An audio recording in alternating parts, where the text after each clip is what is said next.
What's going on? How did his nemesis end up lying next to him? It was the ringing of the phone beside Bell that woke him up. He woke up groggy, reaching out to pick up the phone. As soon as his elbow moved, the aching in his bones quickly brought him to full alertness. The phone kept ringing, and he frowned, his eyes fluttering with his movements. Feeling annoyed, he struggled to get up and hang up the phone. This movement was too much. The numbness and sharp pain from below shot up to the top of his head instantly. The pain made him grit his teeth, and at the same time, it painfully brought back memories of last night. The image of a handsome and spirited officer quickly flashed through his mind. Recalling certain details, he was almost startled awake. He stiffly turned his head back. As expected, there was a man lying next to him. And this man was actually his nemesis, Ching Man. Memories flooded back, and he remembered last night at the bar. After a few rounds of drinks, some of his friends excitedly told him that they had just seen Ching Man, whose family recently went bankrupt, at the bar. They've been arch rivals since their school days, so upon hearing this, he quickly got up and asked, "Where did you see him?" After learning that Ching Man was in the restroom, he aggressively walked in that direction, planning to properly humiliate Ching Man. As expected, as soon as the door was pushed open, they saw Ching Man washing his hands, once a business star frequently on magazine covers. And now he has fallen to such a sorry state. Thinking of this, someone took out a black card from their wallet and threw it on Ching Man. "Hey, I heard you went bankrupt. Do you need sponsorship? Just sleep with me once." But before he could finish his sentence, Ching Man revealed a thoughtful smile and readily agreed. At this moment, the people from Quan Long really wanted to light a cigarette to calm down, but obviously, the situation didn't allow it. So he could only pick up the pants from the ground and hurriedly try to put them on his legs, only to find that the pain on his body was so intense that his hands were fumbling, and he struggled to put them on properly. Just then, the man on the bed woke up, grabbing the clothes of those present. "Where are you going?" The man's voice was low and hoarse, piercing the silence, causing everyone's movements to freeze instantly. He turned his head, and saw Ching Man's lightly raised eyebrows, his eyes holding a casual but deliberate question. "You're not thinking of running away after sleeping with me, are you?" Everyone's eyes widened as they stood up and distanced themselves from him. "Me? Run? Why would I run if you don't?" But his movement was too abrupt, accidentally straining his waist, causing him to grimace in pain, yet he absolutely wouldn't show weakness in front of Ching Man. So he gritted his teeth and said, "I'm going to buy you a coffin. What style do you like?" Ching Man sat up, his gaze sweeping over a certain part of his body before he casually but deliberately said, "Any style will do. Just keep your word and pay me the sponsorship money first, or I won't acknowledge you after sleeping with you. Since you're instantly happy, should I sleep with you or you with me?" Ching Man, smiling ambiguously, raises his eyes and asks, "Then, are you satisfied?" Jiren is taken aback. Following Ching Man's words, he shifts his gaze, glancing at Ching Man's figure beneath him. Then he scoffs, "Pleased? You wish. With that toothpick of yours, it's not even enough to fill the gaps between my teeth." Upon hearing this, Ching Man nods, then lifts the quilt and says, "Just you wait." Jiren, shocked, asks, "Wait for what? You want to fight?" As he speaks, he picks up the trousers from the ground and throws them over. "If you want to fight, at least put on your clothes. Otherwise, it'll be indecent if an ambulance comes and you're carried out naked." Ching Man, accepting the challenge, says, "I have professional integrity, I don't fight with my patrons. I'm going next door to ask." Jiren, confused, asks, "Ask what?" Ching Man chuckles, "To ask if they heard any moaning last night." Then he continues, "Also to tell your friends that you want a freeload." Jiren is shocked, he had never realized Ching Man could be so shameless. Although they are sworn enemies, Ching Man is usually cold and distant, unlike today, where he clings on demanding sponsorship fees, not at all like the same person. Jiren says, "Ching Man, you've lost all shame." Ching Man casually replies, "I'm bankrupt already, what's the point of keeping up appearances?" "Fine, you're ruthless." Jiren, pulling out a black card from his pocket, tosses it onto Ching Man again. "The pin is 19,951, you can only spend 500,000, any more and I'll kill you." Ching Man catches it skillfully, the card spinning on his finger. "All right. Since you've sponsored me, I can agree to any request that doesn't threaten personal safety. Everything else can wait. For now, there's just one condition." Jiren grits his teeth and says, "In the future, if anyone asks you about that matter, you must say, 'It was me who did you. The first time, I didn't know how to control it, it's my fault for not serving well. Here's my medical report, rest assured, I'm not sick." Previously on, upon waking up and finding his nemesis sleeping next to him, remembering his drunken foolishness from the night before, he originally planned to sneak away. Who would have thought the nemesis, Ching Man, would wake up at that time? Not only that, But he also claimed that Fo Wen had already booked him and demanded payment. Left with no choice, Fo Wen handed him his card. The only request was that if anyone asked about what happened last night, Ching Man must say it was he who was slept with. To his sponsor's request, Ching Man raised an eyebrow and smiled, "Got it. If anyone asks, I'll say you were amazing, did me to death, and didn't let me rest for the entire night." Fo Wen was furious, feeling like his lifespan was reduced by 20 years. "Damn it, I didn't ask you to be so detailed." "Alright," Ching Man nodded, taking out his phone, "let's exchange contact info. I took the money, so naturally, I have to serve well. If you need it in the future, just contact me." Fo Wan's face turned red with anger again, but the situation was tricky, and it wasn't good to fall out with him. So after exchanging contact info, he hurriedly left. After leaving the hotel, I hailed a bright taxi and went to a small suburban villa that I had just bought recently. The first thing upon returning was to take a shower. Entering the bathroom, my usually straight back immediately bent forward. Damn, this is too painful. Not like the pain of bleeding from a fight. It's a sharp pain, hidden yet intense. Just then, my phone by my side rang, and I irritably picked it up. To see a strange message, "Are you alright?" I stared at the black profile picture for a long time before I realized who it was. Too lazy to type, I hit the voice message button, moved the phone close to my mouth, and blurted out a rant, "Can I be alright? Why don't I give you a try? I'm telling you, Chin Ma, if my ass isn't okay, I'll burn your damn clamps." Chin Ma smirked, and replied with 2 voice messages, "Where are you? I'll take you to the hospital. Save your threats of burning my house. You're scared to face even a delivery boy, let alone a doctor. You might as well die. I'm not going to any damn hospital. Speaking of which, an idea struck me, actually, it's you who should go to the hospital for a checkup right now. I casually said something while drunk last night, and you slept with me. You don't have any diseases, do you?" Of course, I knew Chin Ma wasn't sick. Who is Chin Ma? Before his bankruptcy, Chin Ma was seen as the golden boy by everyone. I guess that Chin Ma followed me last night because he was confused. But I said it anyway, to trample on Chin Ma's dignity. I thought Chin Ma would get angry or simply not reply, but within a few minutes, he sent a photo. Then came a voice message. I opened it to find 2 medical reports, which I found after a while. Chin Ma spoke as usual, "The reports are from last week. Don't worry, I'm not sick. It was my first time, I didn't know how to go easy.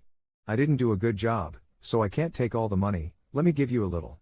Do you think 20,000 is enough?" As soon as the message ended, there was a notification in my WeChat, followed by a phone call. He transferred 20,000 yuan to you. Since he almost didn't catch his breath, he threw his phone directly. What the hell does this bastard take him for? 5 minutes later, he was barely holding onto the edge of the bathtub as he climbed in. It was only when the cool water touched his skin that he felt alive again. He gritted his teeth, 1 foot resting on the edge of the tub, and picked up the phone again. Unexpectedly, he stumbled upon a post in Chin Ma's social circle, just a simple 2-word message, "Looking for work." When he first saw these words, he was utterly shocked. It was hard to believe that Chin Ma would post something like this. He opened the profile picture several times to confirm it before he was willing to believe that this post really came from Chin Ma. Lying in the tub, he not only felt a bit out of breath, Chin Ma had always given him the impression of being aloof and arrogant. Could it be that just because of bankruptcy, the man who always had an indifferent face and looked down on everyone could change to this extent? Let me tell you, there's no way in my life that I would ever take a fancy to Chin Ma. In the previous episode, we talked about how he saw Chin Ma's post in the social circle while bathing and found that the once cold and proud person was now looking for work in his social circle, leaving him feeling quite deflated. Could bankruptcy really cause that man, so indifferent and arrogant, to become so defeated? For some reason, he thought back to Chin Ma during their school days, when they were still in high school. He remembers that day after physical education class, he was surrounded by a group of boys. Because he was an illegitimate child, and he attended the same school as his legitimate older brother, he often got into trouble. Although he was young at the time, he was not weak. He fought back against the mockery of the older boys. As expected, the boy leading the group pushed him. Furious, he said, "It serves your mother right for being a mistress and getting what she deserves." This sentence struck a nerve, and he felt like telling them to say it again. After saying that, he punched one in the chest. The others around them all rushed forward, kicking and beating him up. Just then, a long, thin voice came through. It was Chin Ma, who was neither grandstanding nor modest. Hearing the commotion, the people fighting all stopped and turned to look in the direction of the voice. That scene, no matter how many years passed, he couldn't forget. The pure white school uniform made Chin Ma look like he was glowing, making him seem unattainable. Chin Ma said calmly, I have already notified the school and the police. Do you want to wait with me? The boys surrounding Jiren scattered instantly upon hearing this. What are you doing here? Jiren looked at him displeased. Are you so bored that you came here to cause trouble? Chin Ma replied, Jiren, you're hurt. Come with me to the infirmary. There was no expression on Chin Ma's face. That calm tone instantly made Jiren bristle. How could those jerks possibly hurt me? Chin Ma lowered his eyes and said nothing more, quietly looking at the wound on Jiren's face. After a long time, he said softly, this is the 5th fight you've been in this month. Jiren turned his face away awkwardly. None of your business, he said, turning to leave. Chin Ma reached out to stop him but accidentally touched the wound on his arm. Jiren yelped and shouted, let go. Chin Ma released his hand and watched as Jiren walked out of the alley. Just like that, the proud one, who had been looking for a job on social media half a minute ago, was now gone. The water in the bathtub had turned cold. Jiren turned around and said to himself, why am I still thinking about this after all this time? He clicked on the black avatar and added it to the blacklist. After taking a shower, he casually put on a bathrobe and prepared to dry his hair. Just then, someone rang the doorbell. Someone's knocking on the door early in the morning, who is so inconsiderate. Putting down the hair dryer and holding his sore back, he walked to the door and peered through the peephole, only to find that it was his close friend Yue11. Speaking of this buddy, a rich mine owner's son, who could lose hundreds of thousands on Weibo without a sweat, and was recognized by most of the city.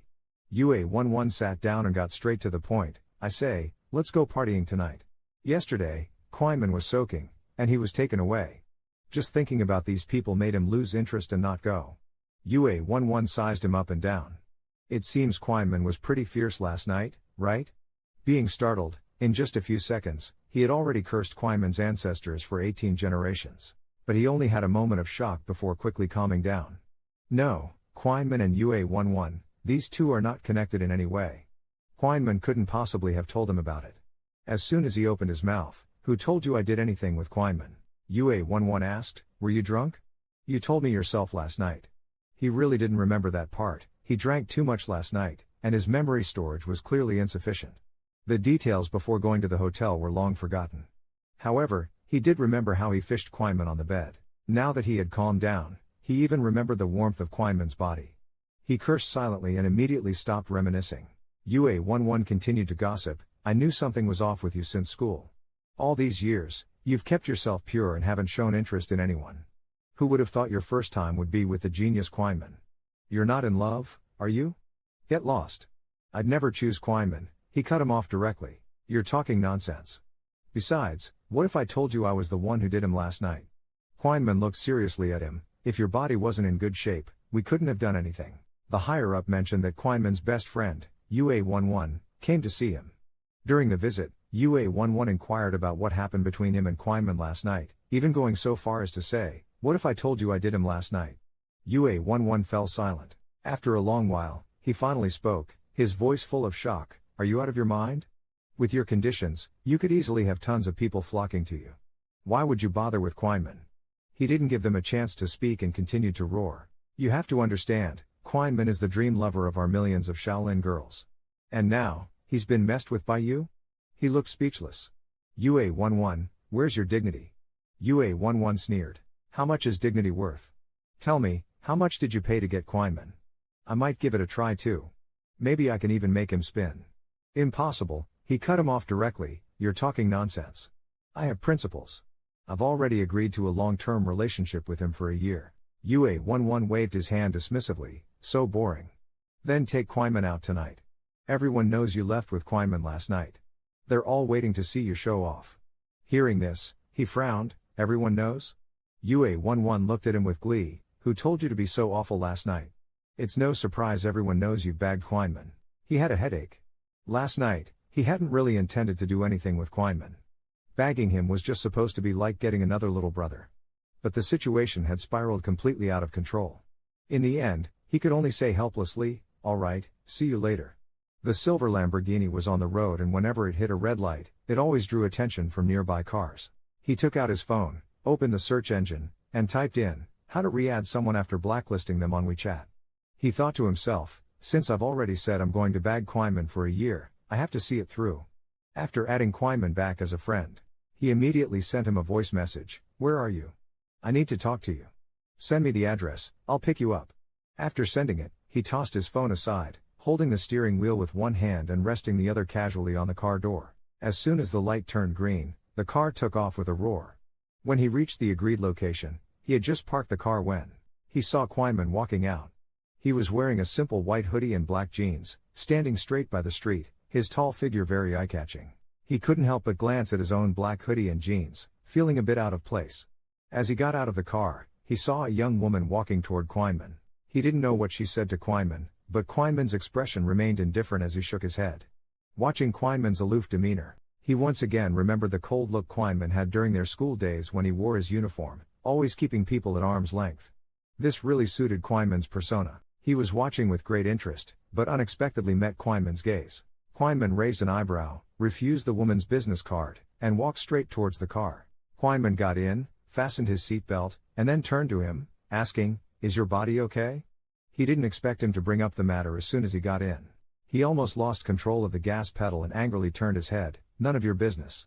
"Of course, it's my business." Quinman shot him a glance. Calmly, he said, "If your body isn't in good shape, we won't be able to do anything later." He told himself to stay calm. Getting angry meant losing. Right now, the priority was to finalize the one-year contract with Quinman. So he took a deep breath and sneered, "I never said I wanted to sleep with you." Quinman nodded. "Then what are we doing now?" He stiffly said, "Going to eat." After saying that, he no longer looked at him and stepped on the gas, speeding away. "You're going to support me for a year. Is my service that good?" After finding a place in a Japanese restaurant, he said, "There's nothing else. It's just that the private rooms here are quiet and convenient for discussions." After sitting down, he picked up the menu and casually ordered 2 dishes. After the waiter closed the door, he leaned back in his chair and got straight to the point. "Let's talk about the contract. How much money do you want for a year of support?" Quinman knew that this guy never played by the rules, but he was still a bit surprised to hear this. He gently put down his chopsticks, wiped his mouth elegantly with a napkin. His refined manner made him click his tongue. Which man wipes his mouth like this after eating? So pretentious. Quinman smiled. "You're going to support me for a year. Is my service that comfortable?" "What?" Upon hearing this, he instantly exploded with anger. He kept taking deep breaths, telling himself to stay calm. After a long time, he finally snapped impatiently, "Quinman, if you don't want to hang around the city anymore, just keep going. I'm telling you, I'm supporting you not because I want to sleep with you." At least look up at him. "Instead of flirting, why are you giving me money? Don't you like my body, but rather my personality?" Jiren corrected with gritted teeth, deliberately choosing harsh words. "It's because I want you to sleep with me, satisfied?" He slammed his phone down with a thud and continued, "Not only that, but you also need to be available whenever I want. When I say left, you don't go right. Also, during our contract period, you're not allowed to mess around with others. I don't like my lover putting a green hat on me. Anyway, I'm a person with high standards, so take your time and raise your price. Don't sell yourself cheap." Quinman swallowed his sashimi and looked at him, saying, "How much money do you have there?" Jiren paused. "What do you want to do?" "Anyway, I can afford you, as long as you're not asking for an astronomical price." "Maybe 1 or 2 taels will do," Quinman laughed. "1 or 2 taels can't afford me. But since I know your brother, I can give you a friendship discount." Jiren's mood had initially calmed down a lot, but when he heard him mention Jiwei, his head immediately filled with anger. He is him, I am me. I don't need a discount. Quinman looked at Jiren's fists, which had subconsciously clenched, and thought about their families, complicated relationships, and said no more. "Since that's the case, I want half of the total amount on your card. How about that?" "Deal." Jiren, who never cared about money, immediately agreed without hesitation, and then picked up his phone. "Done eating? Let's go to the bar later." He stood up, ready to settle the bill. After a while, Jiren came back from settling the bill and saw a middle-aged man in the hallway handing a business card to Quinman. He suddenly remembered that a young woman had also approached Quinman earlier. Jiren inexplicably felt a sense of discomfort. Walked up to them directly, and said with a serious tone, "I said no messing around with others, that includes women too, understood?" Quinman immediately understood what he was hinting at. "If you're referring to that woman on the street just now, she was a promoter. I didn't even seriously listen to her." Jiren snorted and turned to walk outside. "I heard being a celebrity makes good money these days." "What? You look down on it?" Quinman said lightly, "No experience, can't do it well," and, Jiren, seeing him stop halfway through his sentence, impatiently asked, "And what? And if I sleep with you, I can make a lot of money. Why would I want to get into that muddy water? Jiren was stunned by this statement. God, has this guy's character crumbled to this extent? He took out a cigarette, pretending to be calm. Can you stop mentioning sleeping with me? When we go to the bar later, be careful with your words. If you let something slip, I'll make sure your family goes bankrupt again. Before he could finish his sentence, his hand holding the cigarette was grabbed by Ching Man. As the person in front of him got closer, Jiren's heartbeat quickened slightly. What are you doing? Ching Man lowered his head and whispered slowly in his ear, look to your right. Jiren, confused, turned his head and saw a prominent no smoking sign on the wall, and was instantly speechless. You can play around all you want, I'll drink for you. Guys, who can resist such boyfriend power? The spot UA11 reserved was the best table at the bar. The booth was full today, and those who couldn't sit were standing around. UA11 turned around and immediately spotted Jiren and Ching Man. It wasn't because he had sharp eyes, but because the two of them stood out too much, one in front of the other in the crowd. When everyone saw UA11's gesture, they immediately knew who had arrived and stopped their conversations, all looking back in unison. Although they had heard about it from UA11 beforehand, seeing Ching Man next to Jiren in person still surprised many people, their eyes widening in shock. Even though the place was packed today, they still saved a spot for Jiren. When he arrived, everyone tactfully made way for him in the center. Without looking back at Ching Man, Jiren walked straight to his spot and sat down. As soon as he did, one of his friends beside him smiled and handed him a cigarette out of habit. Jiren took the cigarette, and someone immediately lit it for him. He had just taken a puff when he felt a tap on the outside of his thigh. It turned out that Ching Man had walked over and was now standing in front of him. But since Jiren didn't say anything, no one dared to offer him a seat. Jiren raised his head and looked at him indifferently. After taking a puff, Jiren blew smoke in Ching Man's direction and said, no seats left, go stand outside. Seeing Ching Man's unchanged expression, everyone immediately understood that Jiren wasn't joking. He really had Ching Man wrapped around his finger. Watching this scene, two men in the corner couldn't help but exchange glances. Is it really okay for Jiren to treat Ching Man like this? His family's already bankrupt, what could go wrong? Seeing Ching Man remain still, Jiren impatiently said, did you hear me? Don't just stand there awkwardly. UA11 stood up to interrupt and waved at the person on Jiren's left, quick, move over and make a seat for Ching Man. Knowing UA11 was trying to smooth things over, Jiren flicked his cigarette ash without a word. Seeing that Jiren had no objections, the person next to him cautiously made room. Ching Man calmly sat down on Jiren's other side, and the entire booth instantly fell into an awkward silence. UA11 couldn't help but tug at Jiren's sleeve, trying to break the tension. Little Ranran, you really know how to control the situation. Bringing Ching Man here today, you've really opened everyone's eyes. Just as he finished speaking, someone suddenly challenged, Jiren, you're late, you owe us 3 drinks. The challenger was Gu Jae, a well-known playboy, who had always had a contentious relationship with Jiren. He casually placed his hand on the back of the seat, holding a glass of wine in the other. Come on, I'll drink with you.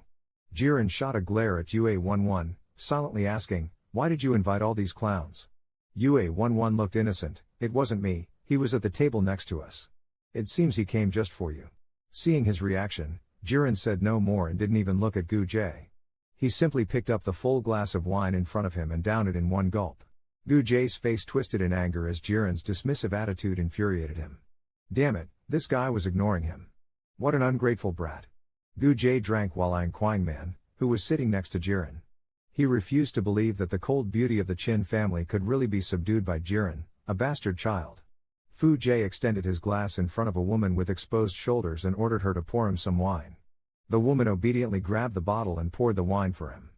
Jen smirked, realizing what Fu Jae was trying to do, and then turned to the person beside him. Hey, Qin Man elegantly crossed his legs and hummed. Pour me some wine. Jen tapped the bottle with his fingertips, attracting everyone's attention. Qin Man glanced at the glass, then casually put down his leg. He took a handkerchief, wrapped it around the bottle that the woman had just held, and gracefully poured the wine for Jen. Qin Man's wine pouring skills were impeccable, not a drop was spilled. Jen looked speechlessly at the glass, which was almost overflowing. With a hint of a smile, he asked, pouring it so full, afraid of wasting the wine, are you? Qin Man chuckled softly, always. Fu Jae noticed the two of them whispering intimately and slammed his glass down heavily on the table. He spoke up, Jen, you usually can't hold more than 3 drinks. Dare to have a few more with me? Jen sneered, why not? Fu Jae waved his hand, signaling the waiter to bring several more glasses. It's too boring to drink one by one. Let's do 10 at once, what do you think? Sure, Jen replied nonchalantly. He was long accustomed to such challenges. Fu Jie then mixed 2 types of spirits into one and filled 10 glasses, pulling the woman next to him close. It's no fun if it's just the two of us. If I lose, Lily will drink. But if you lose, Chin Delaoben will drink. Jen was stunned for a moment, then replied, we're the ones drinking, don't involve others. Before he could finish, Chin Man directly agreed on his behalf. Jen was about to object, my people, I protect myself. In the last episode, facing Fu Jie's challenge of drinking 10 glasses at once, Chin Man immediately agreed on Jen's behalf. You can play as you wish, I'll drink for you. Jen rolled his eyes, I protect myself. Who asked you to drink for me? Chin Man replied, I was just afraid you'd get drunk and throw money around. You're my big client, I can't let others benefit. Jen looked at him speechlessly, you really know how to talk. Should I give you a bonus later? No need, just pay the bill for me. Jen looked at his annoying face and tried hard to resist the urge to punch him. Taking a deep breath, he grabbed the dice cup. Chin Man, watch carefully, you won't get a chance to drink for me. Chin Man watched his determined look and a faint smile appeared on his lips. At this moment, Fu Jie was holding the beauty in his arms and coaxing, don't worry, babe, I won't let you drink. He then held up the dice cup, spun it around theatrically in the air, and finally slammed it onto the table. Jen also shook his dice cup casually and then placed it on the table. Jen, what's the deal? Fu Jie asked, with a look of confidence on his face. He wasn't really here to drink with Jen today. More than competing with Jen, he disliked Chin Man. The Chin family had snatched a lot of business from them in the past, and he had never gotten along with Jen. But here they were, walking into his trap on their own. He couldn't be blamed for not being polite. Jen didn't hesitate and called out, I bet on 5 ones, meaning if out of the 10 dice, 5 showed a single pip, Jen would win. Fu Jie didn't expect him to bet so high right off the bat. Without thinking, Fu Jie lifted his dice cup, I've got none. Afterward, he looked at Chin Man beside Jen with obvious mockery, Chin Delaoben, get ready to drink. Chin Man didn't even give Fu Jie a glance. He asked Jen, should I drink? Drink my ass. Jen directly lifted his dice cup. Inside were 5 dice, each showing a single red dot, 5 ones, a perfect set. Fu Jie's expression changed. He didn't expect Jen to shake out such a perfect set just by chance. Drink up and be done with it. Should I call 120 to send you home? You'd better get on the car quietly today, understand? Yue Wangxi, who had seen enough, joined in, exactly, a grown man relying on a woman to drink for him. Not cool, Fu Dashao. Fu Jie's face was grim. How did he manage to roll that? Jen, did you rig the dice cup? Jen sneered, you overestimate yourself. I wouldn't waste the effort on such a small thing. Saying this, he reached out and pulled Chin Man closer, continuing, I can protect my own people. Chin Man was stunned for a moment, then smiled faintly at Jen, you weren't really expecting a woman to drink for you, were you? What's there to deny? Fu Jie's smile faded, his shoulder moved forward slightly, subtly shaking off the woman named Lily. He picked up his glass, I didn't really want her to drink for me, I was just changing the rules a bit. Come on, drink. Fu Jie looked down at the glass in his hand. The glasses in the nightclub weren't large, but the alcohol was strong. Moreover, Fu Jie had mixed high-proof spirits to mess with people. After 10 glasses, he was already a bit tipsy. Although Lily hadn't been with Fu Jie for long, she knew his temper well. If Fu Jie took her back with him later, she'd be the one to suffer. So she quickly picked up the bottle to pour more wine for Fu Jie, trying to pour it lightly so the glass wouldn't be too full. But Fu Jie raised his hand and blocked the mouth of the glass. He had already downed several glasses, and with these 10 strong drinks, he was now slightly drunk, and his courage had grown. His gaze fell on Chin Man, Chin Delaoben, it's boring just sitting there. Why not come over and pour me a drink? Hearing this, Jen's face darkened, there are 2 glasses left, not drinking them, saving them for your retirement? Fu Jie chuckled and downed one more glass. Get up, he said, directly placing the wine glass in front of Chin Man, demanding a drink, but insisted that Boss Chin pour it for him. Immediately, everyone's attention converged on Chin Man. Chin glanced at him indifferently, without moving an inch. Seeing no response from him, he urged impatiently, hurry up, don't keep us waiting for a drink. A mix of disdain and coldness flashed across Chin Man's face, which quickly returned to normal. Just as he was about to speak, his interjection was cut off, who are you to us? Why should he pour wine for you? Are you incapable? Or is this bar out of service? Chin Man, even if he were reduced to being caught in Huo Luo's predicaments, would still only belong to him, and no one else should even think about touching him. The guy got angry. His family is bankrupt, so what's the big deal in pouring me a drink? The retort came swiftly, what does his bankruptcy have to do with you? Looking at Ching Man's back, he declared, I don't care who he is, he's under my watch now. As mentioned before, after a few drinks, he became bolder, directly saying, his family is bankrupt. What's wrong with asking him to pour a drink? The comeback was immediate, what does his bankruptcy have to do with you? The club manager, sensing trouble, tried to intervene, gentlemen, why not sit together? How about it? Mr. Gu, we've kept your original seat reserved. Why not return there? He was still trying to save face, upset at being embarrassed in front of so many people. If he let this slide, he'd lose all respect. The club manager, unsure of what to do, stood there helplessly. Both men were known for their temper, and he couldn't afford to offend either. UA11 was trying hard to signal to them, suggesting they give Mr. Gu a way out. After all, Gu's father had some underworld connections, and in such a messy place, they probably couldn't afford to mess with Gu. But he didn't care at all about Gu's background, having already made up his mind. This man kept showing up to bother him. It was inevitable they'd clash, so why not now? Just at this moment, Ching Man suddenly spoke up, apparently in a bit of a hurry. If you already have your own spot, why do you feel the need to encroach on someone else's? Are you really that desperate for a meal worth 9 coins? I didn't expect Ching Man to fire off like that, focusing on trying a shot, following the big shadow of the lamp. What? Before he could finish speaking, Ching Man suddenly leaned towards that side. Since we're old friends, why don't you settle his bill for him? Ching Man paused for a moment, then it dawned on him. As soon as he opened his mouth to speak, he wanted to attack. Sprawling on the sofa, turning into a tide in the ash water, moving the alleyway, hear that, charge it to my account.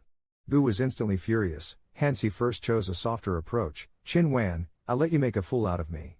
Acting as if he was still the big boss. Believe it or not, I can make you come in crawling and leave horizontally today, since I can't stand anyone acting like a boss in front of me. Who are you trying to scare? Ching Man, standing by, remained unfazed. If you really had that ability, wouldn't someone have been beheaded half a year ago? Once these words were spoken, everyone started discussing, and even Gu was momentarily silent, his expression even more shocked than before. That day he went to the nightclub alone. It was that day. How could Ching Man possibly know? If his father found out about this, he would be dead for sure. Thinking of this, Gu hastily left after dropping a harsh word. Although it seemed like a casual encounter, after the demons and ghosts had left, UA11 approached and asked curiously, Ching Man, what's the story behind the broken leg? In a flash, Ching Man smiled. He messed with someone he shouldn't have, got his leg broken, and was bedridden for half a year. Really? UA11 was shocked, pulled out WeChat to look up the topic. I can't believe I haven't heard of this. Old lady, in those 99 gossip groups, I've lost, said Ching Man, maybe the news in there isn't circulating well enough. Moon11 held her phone, looking at the ants bubbling with gossip, saying they never do anything serious and just ogle handsome guys all day. Brother Ching Man, you've passed our gossip group scrutiny. What do you think, interested? Ching Man asks, is Jiren in there? Jiren just says, what does it have to do with me? Like Moon11, Jiren coyly said he despised our group and refused to join. Ching Man teased back, then I won't join either. Moon11 didn't press the issue. Standing up, she half-jokingly said to him, fine, whenever you're interested. Just send me a request anytime, and with that, she immediately walked away. After she left, silence fell over the booth like the stillness of death. Shu Jiujian nonchalantly criticized the action, saying using such things to threaten people is just wrong. I was even ready to make a move. But it ended like this. Ching Man took the drink from his hand. But Ching Man said, as long as it works. The security of this place is all under his father's control. If you start something with him here, you're likely to be at a disadvantage. As soon as he finished speaking, a man approached from not too far away. He bent over and said to Jiren, last time at the sports car event, I was grateful for your introduction to the mechanic. I owe you a drink. Jiren also recalled him and said it was nothing. Just be more careful with your turns next time. You always turn too sharply, risking crashing. The man chuckled and scratched his head. Well, I just wanted to show off my drifting skills to you. Jiren picked up his glass and clinked it with the man's. Perhaps, you'll never learn. Come on, join me for a game of dice. Ching Man watched them from the side and thought, so he likes to play with race cars. Just then, his phone in his pocket began to vibrate. Ching Man took his eyes away from them, pulled out his phone, and looked at it. Randomly standing up and looking at Jian, I'm going to the bathroom. Jian didn't even turn his head and just said go ahead. After the person left, the person in front of him said, "Ran, I need to tell you something. Ching Man isn't someone easy to provoke. You really shouldn't mess with him. I've seen him at parties. Do you know who talks to him?" Jian asked indifferently, "Who? The King of Heaven?" The person continued, "Close enough, I'm not exaggerating." Jian paused, leaning back on the sofa, and said nonchalantly, "I don't care who he is, he still answers to me now. Don't worry, I'll definitely be punctual for such an important occasion."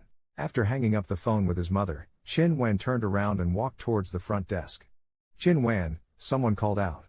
Ching Man looked up and saw a familiar figure standing behind him. It was a young boss who had just taken over a company. Ching Man took 2 puffs of his cigarette, smiling faintly. "What's up?" The young boss hesitated. After watching him, I took a breath and said, "I know about your family's current situation. So here's the thing, my company has a big project at the end of the year. As long as you're willing to come over, this job is yours. At the grassroots level, I can offer you this figure. As for the small boss's paperwork, just top it up with a number." Ching Man glanced at him, thinking that the company must be quite significant. The end of the year is the same for small bosses. "What does it count for? I know what you want to teach your company to do. So what you mean is," Ching Man smiled and cut him off, "Sorry, I've found a decent persistence for now. I plan to rest for a while and am not considering formal employment at the moment." Back at his booth, Ching Man found that several cases had already left their seats. He asked the person who had been talking to them, "Where did they go? Where are they?" That person gestured and tried to explain, "Ran just suddenly received a phone call and left in a hurry." "Didn't he tell you?" Seeing Ching Man silent, the person continued, "It must have been urgent. I guess he definitely didn't mean to leave you here on purpose." Ching Man's expression relaxed a lot, and he nodded with a smile, "I know, he's someone who would consider others." The man pondered for a moment, wondering if they were talking about the same Ran. At that moment, Ching Man's phone vibrated. He opened it to see a WeChat message from Dad transferring 1,000 yuan, followed by a few seconds of voice message. The profile picture showed a car window rolled down, the sound of wind whooshing, and a young man's voice mixed within. "I have something urgent, so I left first. Use this money to take a cab home." Ching Man's expression slightly shifted, a smile playing at the corners of his mouth. Then with a mature look, he accepted the money and casually forwarded it in WeChat to a friend who had long been supported without any utilization. On his way home, as soon as he approached the neighborhood, he saw a hurried car parked outside his house. He relaxed slightly, approached the car. He rolled down the window and called out to the hurried car with its dark windows down, but there was no response. Without waiting, the window slowly rolled down, and the driver inside said, "Continue, young master. Or perhaps you should open the garage first. It's windy outside, and the old lady is afraid it's cold." Yuran glanced away for 2 seconds, then looked back as the car moved forward. After reversing to capture the license plate, the garage door opened automatically. Lacey rushed into the garage a step ahead, parking the car smoothly. Before getting out, he remembered something. He took out the Galaxy from the glove compartment and casually threw it on the seat. The neighboring flying car finally deigned to open its door. An old man, seemingly taking his time, agreed to come out. He made his way to the living room where Mrs. G, sitting upright, was tending to the stove. She glanced at their clothes, her expression barely concealing her disdain, but quickly returned to normal. "It's been years since I've seen you. You've grown taller. Grandma, we haven't seen each other for 7 years, they laughed, reminding her. "It's hard to say we're that close." Mrs. G nodded, 7 years, yes. You've only come to Haicheng to see me once. The laughter revealed white teeth. "I've been busy, Grandma." Mrs. G knew this was an excuse. Her grandson, who was a troublemaker at school and didn't find a proper job after graduation, was always spending money recklessly. What could he possibly be busy with? She directly asked, "In the years I've been away, how many times have you returned home?" Mentioning the G family immediately made him lose all patience. "Grandma, what did you want to see me for?" "This Friday is your brother's engagement banquet at the house with the garden in the suburbs. It's time for you to make a trip." Yuran snorted coldly, assuming it was because they feared his absence at the banquet might lead to rumors about the illegitimate child of the G family. Seeing that Mrs. G wanted to continue speaking but Yuran interrupted her, "I know. I'll go. You're the only one in the family who still thinks of me. How could I let you lose face? Don't worry. For such an important occasion, I'll definitely be on time," he reassured. "Ladies and gentlemen, our prodigal son finally makes his noble appearance." On the day of the engagement party, the welcoming party spotted their own from afar. He said goodbye to the people in front of him and quickly walked over to Ching Man's side. "I was worried you wouldn't come." Chin Man's smile was faint, his black suit adding a touch of solemnity. The meticulously prepared welcome party staff saw him handing over a carefully chosen gift for the engagement ceremony, saying congratulations. Several people took the gifts. Thank you, you shouldn't have. Are you okay, Chin Man? Nothing's wrong, right? These people are quite nice. They patted his shoulder. That's it for the trials. I won't say more than necessary.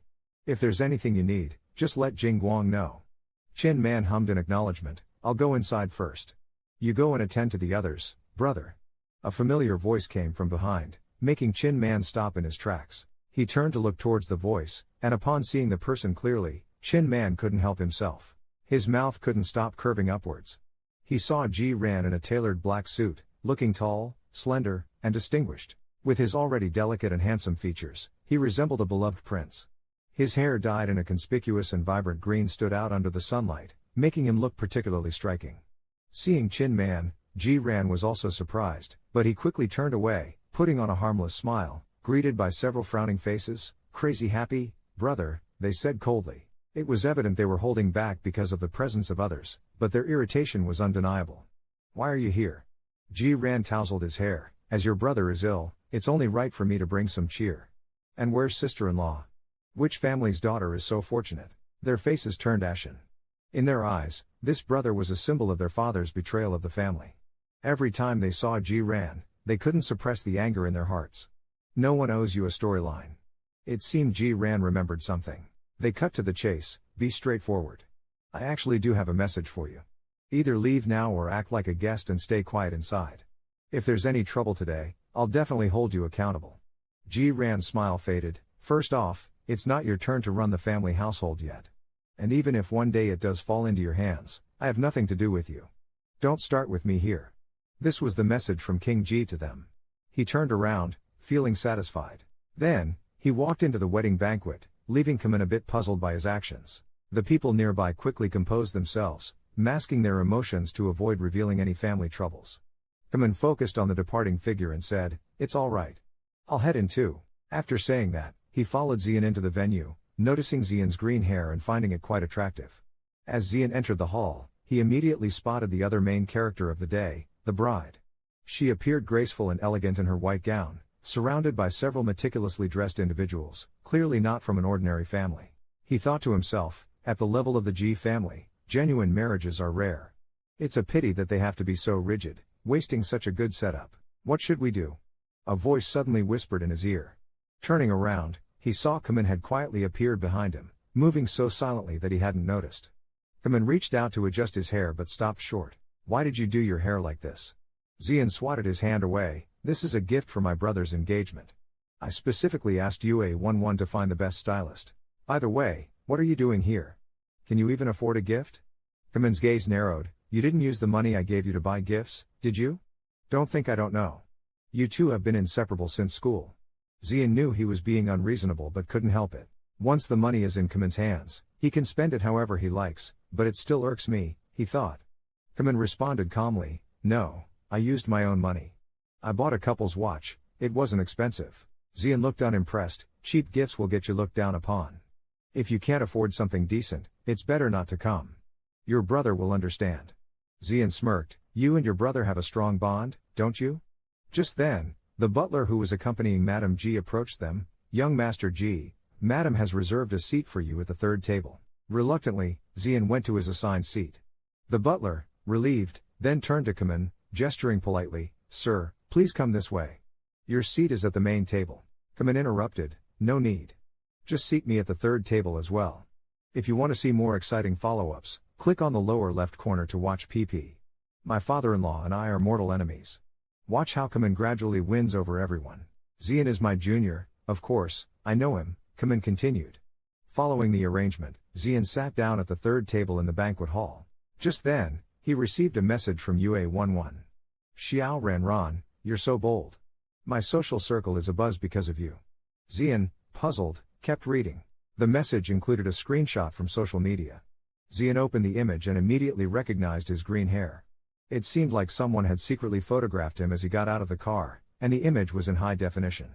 The caption read, I searched through dreams for 1,000 times, and this picture will be with me forever. Just look at that face and those legs. The comments were full of exaggerated flattery. I'm willing to kneel for him, to split my lips just to speak to him. What nonsense is this? Xian wondered, then realized who made the last comment. I'm going to punch him. Just as he was about to type a reply, he felt warmth on his ear as if someone was pinching it. He looked up in surprise. Kamen quickly let go and asked, why are your ears so red? Xian hurriedly closed the chat. Who's stalking me? Are you following me everywhere? Kamen leaned in casually. Isn't my job to accompany you? Xian retorted, I'm not you, I don't need company. When I need something, I'll ask. It's not always a mistake to be too forward. Kamen, feigning hurt, said, but you never asked for me. Are you avoiding me? The two of them made an odd pair, one an illegitimate child, the other an outsider. The people at the table couldn't help but glance over, sensing some tension. Xian, growing uncomfortable, wanted to end the conversation. Yes, I'm just a scumbag. Do you have a problem with that? Kamen smiled, no, I just like scumbags. Xian looked frustrated, unsure of how to respond, when suddenly, Kamen reached out and held Xian's hand. Xian turned to find Kamen staring at him seriously. Xian, I came here today just to see you. Xian quickly withdrew his hand. His face turned pale. You don't have to be so earnest. I'm not going to dock your pay. Kamen chuckled softly, then pulled back. The market's doing well right now, but it's still not easy to make a living. It's okay to be cautious. Xian sighed in relief, thinking, as expected, it was just Kamen being playful. But just now, that was too much. I couldn't handle it, he thought. Not wanting to talk anymore, Xian put on his earphones. I'm going to play a game. You do whatever. Kamen watched as Xian opened the game interface and smiled to himself. Let's take it slow, no need to rush. Meanwhile, outside the venue, Xian's father, Ji Bosheng, was overseeing the preparations. Surveying the decorations, he remarked, this engagement party is too noisy. Why didn't they hold it in a hotel? Ji Wei, who was helping organize, explained helplessly. He said he preferred a garden setting. Ji Bosheng nodded and was about to enter the venue when Ji Wei stopped him. By the way, did Xian come? Mother will definitely be upset if she sees him. Ji Bosheng looked at him sternly. Is it your mother who's upset or you? Don't worry, your mother knows how to handle herself. But you, don't let an insignificant person distract you. Ji Wei bit his lip. I understand. Ji Bosheng suddenly remembered something. Also, did Kamen arrive? The new project manager wants to discuss the land deal with him. Ji Wei pointed into the distance. He just went in, but before long, he and Xian were sitting together. The two were hunched over their phones, looking relaxed. At that moment, Xian was quietly cursing under his breath. Damn, I died again. Kamen commented, I warned you, someone was sneaking up on you. Realizing Xian hadn't responded, he noticed that the game sound was too loud, and Xian's earphones were practically blasting noise. Otherwise, if it is taken off, then turned his head angrily. What are you doing? The music is so loud, don't you want your ears? He grabbed the headphones and whispered, isn't it because you keep nagging in my ear? Ji Bosheng walked over, and Chi Man quickly stood up. Uncle Ji, long time no see. Ji Bosheng walked to Chi Man's side without even looking at him. Why did you come without telling me? He glanced around and said, calling him so warmly, people might think Chi Man just arrived. How did you arrange Chi Man at this table? It's so thoughtless. Someone quickly explained, I arranged his seat at the main table. Maybe the steward made a mistake. He looked at Chi Man skeptically. Isn't the main table reserved for the bride and groom's family? How could someone from the logistics department be invited to the main table? Chi Man quickly responded, I'm fine sitting here. It's been a long time since I saw Uncle Ji, I just wanted to catch up. Only then did Ji Bosheng shift his gaze to his son. Feeling the gaze on him, he didn't stand up or speak. Someone asked, when did you two get to know each other? Instead of letting the person finish, he stood up and placed his right hand on Chi Man's shoulder. Can't you understand? He wants to catch up with me. His abrupt attitude stunned the person, who was about to react when Chi Man intervened first, suddenly raising his hand to hold the person's fingertips lightly smiling. How could we not know each other? Then he looked playfully, everyone, if you want to see more exciting content, please click the bottom left to quickly watch more. See how Chi Man gradually wins over our male lead. You guys wouldn't expect, after more than 20 years of scarcely stepping through the family doors, a single sentence of affection was all it took to open him up. The superior spoke, and upon hearing the questions about you guys, affection suddenly raised his hand, grasped your fingertips, and chuckled softly, you're essentially my junior, how could I not recognize you? Surrounded by a warm embrace, he was about to search for an answer. Unexpectedly, the other person applied force, and he couldn't break free at all. Furthermore, while holding his hand, affection, in a manner not visible to others, gently dissipated his persistence. Damn, He was instantly overwhelmed. At that moment, as the nation was about to act lightly, he forcefully withdrew his hand. Affection looked towards the nation weakly. I'm saying, there are too many people around, it's not nice to speak loudly. Hence, behind affection, he pinched him lightly. Because the playful distance was just right. Such a subtle private action felt charmingly like flirting. Hearing this, the nation looked at him and suggested, why don't you stay here tonight? Continue the catch-up, it would be quite a gathering. It's a shame to let such good brotherhood dissipate. How considerate. Affection smiled, how could I impose on you? Saying this, he turned to look at the others, are you also staying here tonight? The personnel were eavesdropping, not expecting affection to bring the conversation to them. They were caught off guard. Just about to deny, they heard the nation say, he's staying here. He stopped smiling and finally deigned to give him a glance. You should also prepare yourself with no regrets. Stay tonight, your grandmother wants to talk to you. Jiren never expected that he would be so close to Canada for over 20 years. With just a single sentence, he actually tasted openness. But why? He Guo-jung is not a philanthropist, so why would he care so much about a bankrupt sentimentalist? If it weren't for the previous court's public announcement of the sentimentalist's bankruptcy, he would have suspected that this person was pretending to be poor on purpose in front of him. After dropping this remark, He Guo-jung said to the sentimentalist, they just asked me about the situation. Let's go and greet them.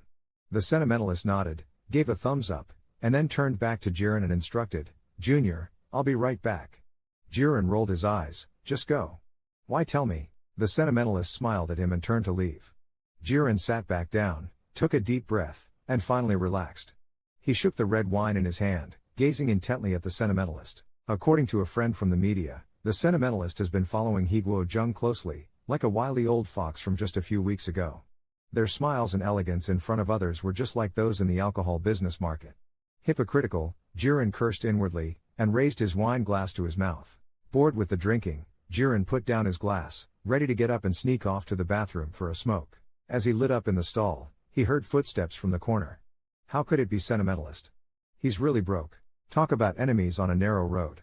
Jiren blew out a smoke ring and continued to listen. The other person spoke, so what if he's broke? My dad values character, and besides, my dad was sober and wanted to help him. Every word is like lighting a fire, no one can handle it when it's said like that. Oh, right, I just saw it, your voice got louder by several degrees, can't you not do that? Why listen to that bastard? Another person hurriedly said, don't be angry, I'm just curious, why did you pick him up? Do you want to mess with him? Just say it, we'll all help you. With a glance, he seemed to say you guys really came. He squinted, still not knowing who was messing with whom. The voices of the others continued, that bastard was called by my grandma. Today is my engagement banquet, don't cause trouble, I'll find someone to talk to him in a bit. Let the security throw him out. He took a puff of his cigarette and pinched the cigarette end. Then directly opened the compartment door. I heard you guys were saying, don't you want to wait for me? Guys, do you think too highly of yourself?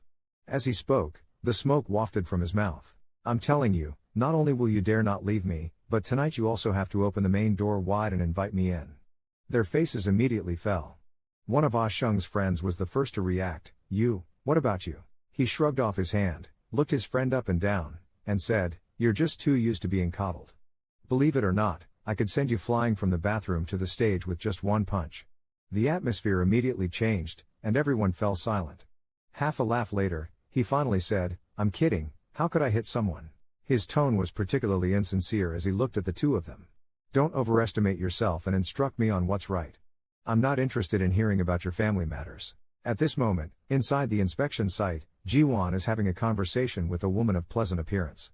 Upon seeing Ji-won's return, she still asked, who exactly offended her? At this moment, Ji-won dared to take a breath and headed to the restroom. With an expressionless face, Ji-won couldn't help but think, looks like the most troublesome thing is yet to be found. Ji-won then escorted her all the way back to the host. Just now, after being rejected, Xiao Tang felt a bit embarrassed. Seeing Ji-won return, she blushed and called out, Ji-won. Ji-won chuckled at her previous displeasure and said, so, did you get what you wanted this time? Then turned to look at Ching Man. My cousin has admired you for a long time, you should at least accompany her.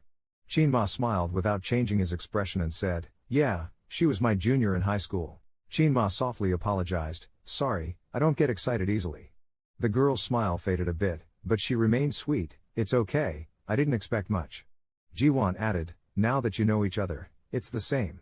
Ching Man, My cousin admires you a lot. She's even preparing to apply to the university you attended. Since you're her senior, why not lend her a hand? Ching Man nodded and took out his phone. Sure. The girl's eyes lit up and she quickly opened her WeChat. Ching Man handed his phone to her, showing a QR code. I have a friend who's still studying there. Contact him, he'll help you. When Ching Man returned to the table, Ji-won was intently staring at his phone, engaged in a fierce shooting game. Without looking up, he whispered, Ching Man, let me tell you something. If you dare to take my money and give it to someone else, you'll be in trouble.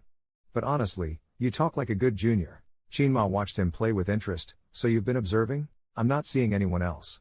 Your cousin just asked me for advice on her studies. Ji-won found it amusing. How come no one in your family came up with that idea? A university student needs advice? Maybe they've already pulled some strings for her before she even enters the school. Ching Man frowned slightly. By the way, why was Ji-won troubled? Ji-won didn't stop playing and responded, this is my business, what does it have to do with you? Knowing he wasn't bullied, Ching Man relaxed, then asked, are you staying tonight? Ji-won raised his head and looked at him, what are you planning? Ching Man patted his shoulder, if you're staying, you should eat something first. It seems like this house doesn't usually cook, and there's not much takeout nearby. You might not have anything to eat tonight. Ji-won was nonchalant, I'll manage. At precisely 9 p.m., the meeting ended. The butler led Ching Man to the first guest room near the stairs. Mr. Chin, this is your room. There's a phone on the nightstand, just call if you need anything. Ching Man waved, thanks. Ji-won lives next to me? The butler replied, no, Ms. Ji lives next door. Mr. Ji-won lives at the end of the corridor. Ji-won interrupted them, heading straight to his room, waving the butler off, enough, do we really need to be coddled like kids? I know where my room is. I'll call if I need anything. The room had its own bathroom, so Ji-won quickly freshened up. He walked out to the balcony to enjoy the breeze, only then realizing that the surroundings were all trees, with no other scenery.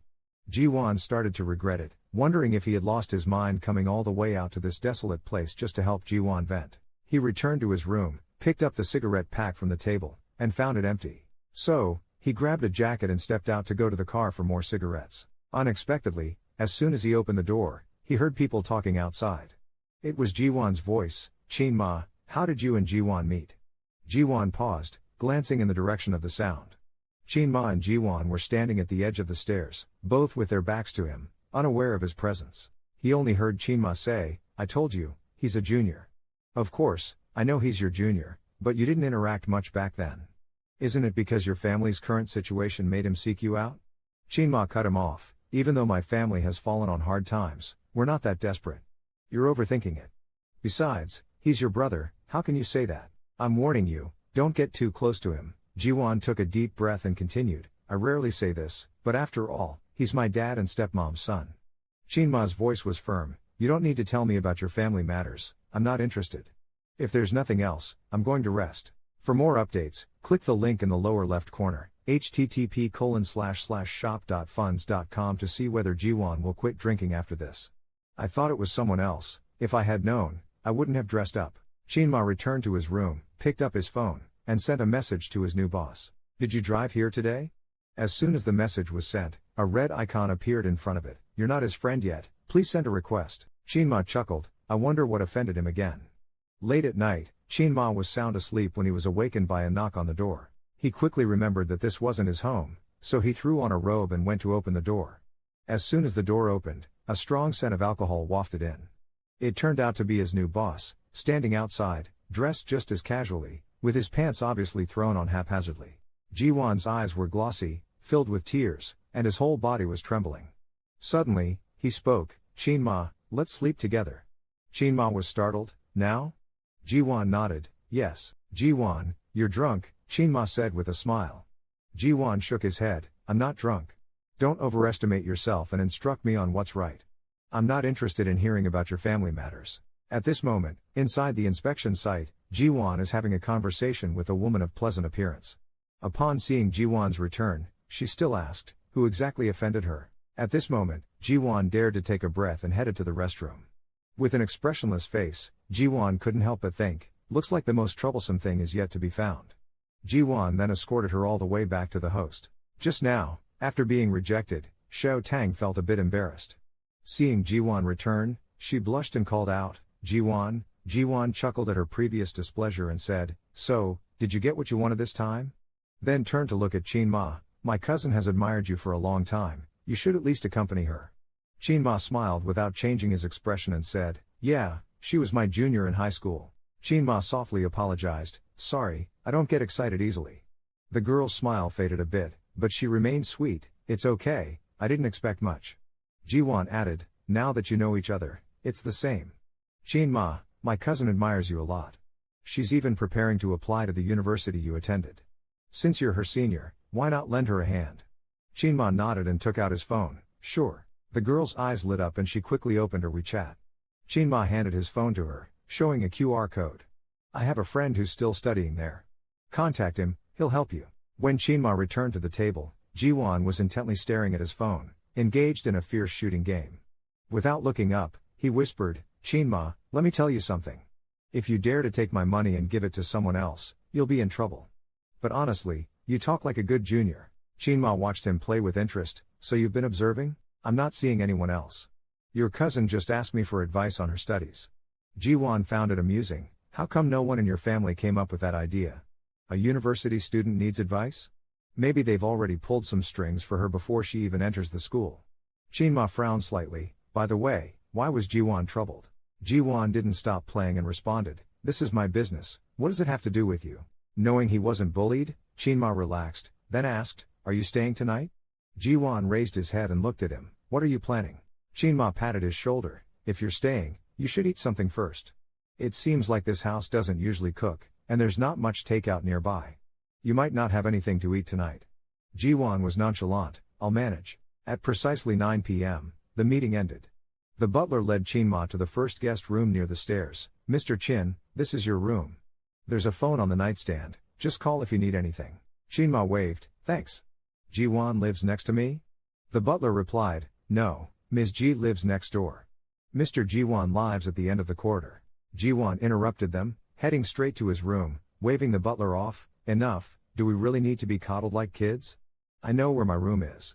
I'll call if I need anything. The room had its own bathroom, so Ji quickly freshened up. He walked out to the balcony to enjoy the breeze, only then realizing that the surroundings were all trees, with no other scenery. Ji started to regret it, wondering if he had lost his mind coming all the way out to this desolate place just to help Ji vent. He returned to his room, picked up the cigarette pack from the table, and found it empty. So, he grabbed a jacket and stepped out to go to the car for more cigarettes. Unexpectedly, as soon as he opened the door, he heard people talking outside. It was Ji voice, Ching Man, how did you and Ji meet? Ji paused, glancing in the direction of the sound. Ching Man and Ji were standing at the edge of the stairs, both with their backs to him, unaware of his presence. He only heard Ching Man say, I told you, he's a junior. Of course, I know he's your junior, but you didn't interact much back then. Isn't it because your family's current situation made him seek you out? Ching Man cut him off, even though my family has fallen on hard times, we're not that desperate. You're overthinking it. Besides, he's your brother, how can you say that? I'm warning you, don't get too close to him. Ji took a deep breath and continued, I rarely say this, but after all, he's my dad and stepmom's son. Ching Man's voice was firm, you don't need to tell me about your family matters, I'm not interested. If there's nothing else, I'm going to rest. For more updates, click the link in the lower left corner, http://shop.funds.com to see whether Ji will quit drinking after this. I thought it was someone else, if I had known, I wouldn't have dressed up. Ching Man returned to his room, picked up his phone, and sent a message to his new boss. Did you drive here today? As soon as the message was sent, a red icon appeared in front of it. You're not his friend yet, please send a request. Ching Man chuckled, I wonder what offended him again. Late at night, Ching Man was sound asleep when he was awakened by a knock on the door. He quickly remembered that this wasn't his home, so he threw on a robe and went to open the door. As soon as the door opened, a strong scent of alcohol wafted in. It turned out to be his new boss, standing outside, dressed just as casually, with his pants obviously thrown on haphazardly. Ji eyes were glossy, filled with tears, and his whole body was trembling. Suddenly, he spoke, Ching Man, let's sleep together. Ching Man was startled, now? Ji nodded, yes. Ji you're drunk, Ching Man said with a smile. Ji shook his head, I'm not drunk. In fact, he is innocent, the alcohol content in the drink he had was low. He was just a bit flushed and tipsy. After he returned to his room, the more he thought about it, the angrier he got. What does it mean to ask for Man to be with him, to hang out? Clearly, he is Man's benefactor. Those fools know nothing. With just one word from him, Man would have to prostrate at his feet. Seeing Man remaining silent, agitated to the point of taking my money, could he not have been a bit more slick with the task? His shirt wasn't buttoned properly, leaving a large patch of white skin exposed on his left shoulder. The masculine lines of his body were vaguely visible in the dark. Man, looking a bit red-faced, do you know where we are? Impatient now, I won't bother with this, I'll go out and find some fun. He turned and was about to leave when his hand was grabbed by someone. Come in, Man ordered in a voice that pressed down like an old fox tempting a sole. Gritting his teeth, he stepped in. As soon as he entered the room, he heard a click, and the door was shut, plunging the story back into darkness. The window shutters were tightly closed. He could hardly see anything and shifted a few times, accidentally bumping into a cabinet next to him, making a small sound. Man grabbed him again, this time his hand on the floor. Be careful, the other's palm was very warm. He blurted out, why not turn on the light? Man laughed, who sleeps with the lights on?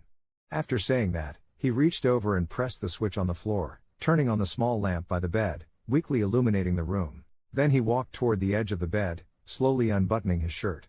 I thought it was someone else, so I just threw on the shirt haphazardly. The buttons aren't even done right. If I'd known, I wouldn't have bothered wearing it. Under the yellow light, his upper body was illuminated. Man sat down on the bed, while pulling the cabinet to the other side and taking a seat, both hands on the bed, leaning back. Come on. Only then did he realize how fast his heartbeat was, even the pulse on his neck was trembling slightly.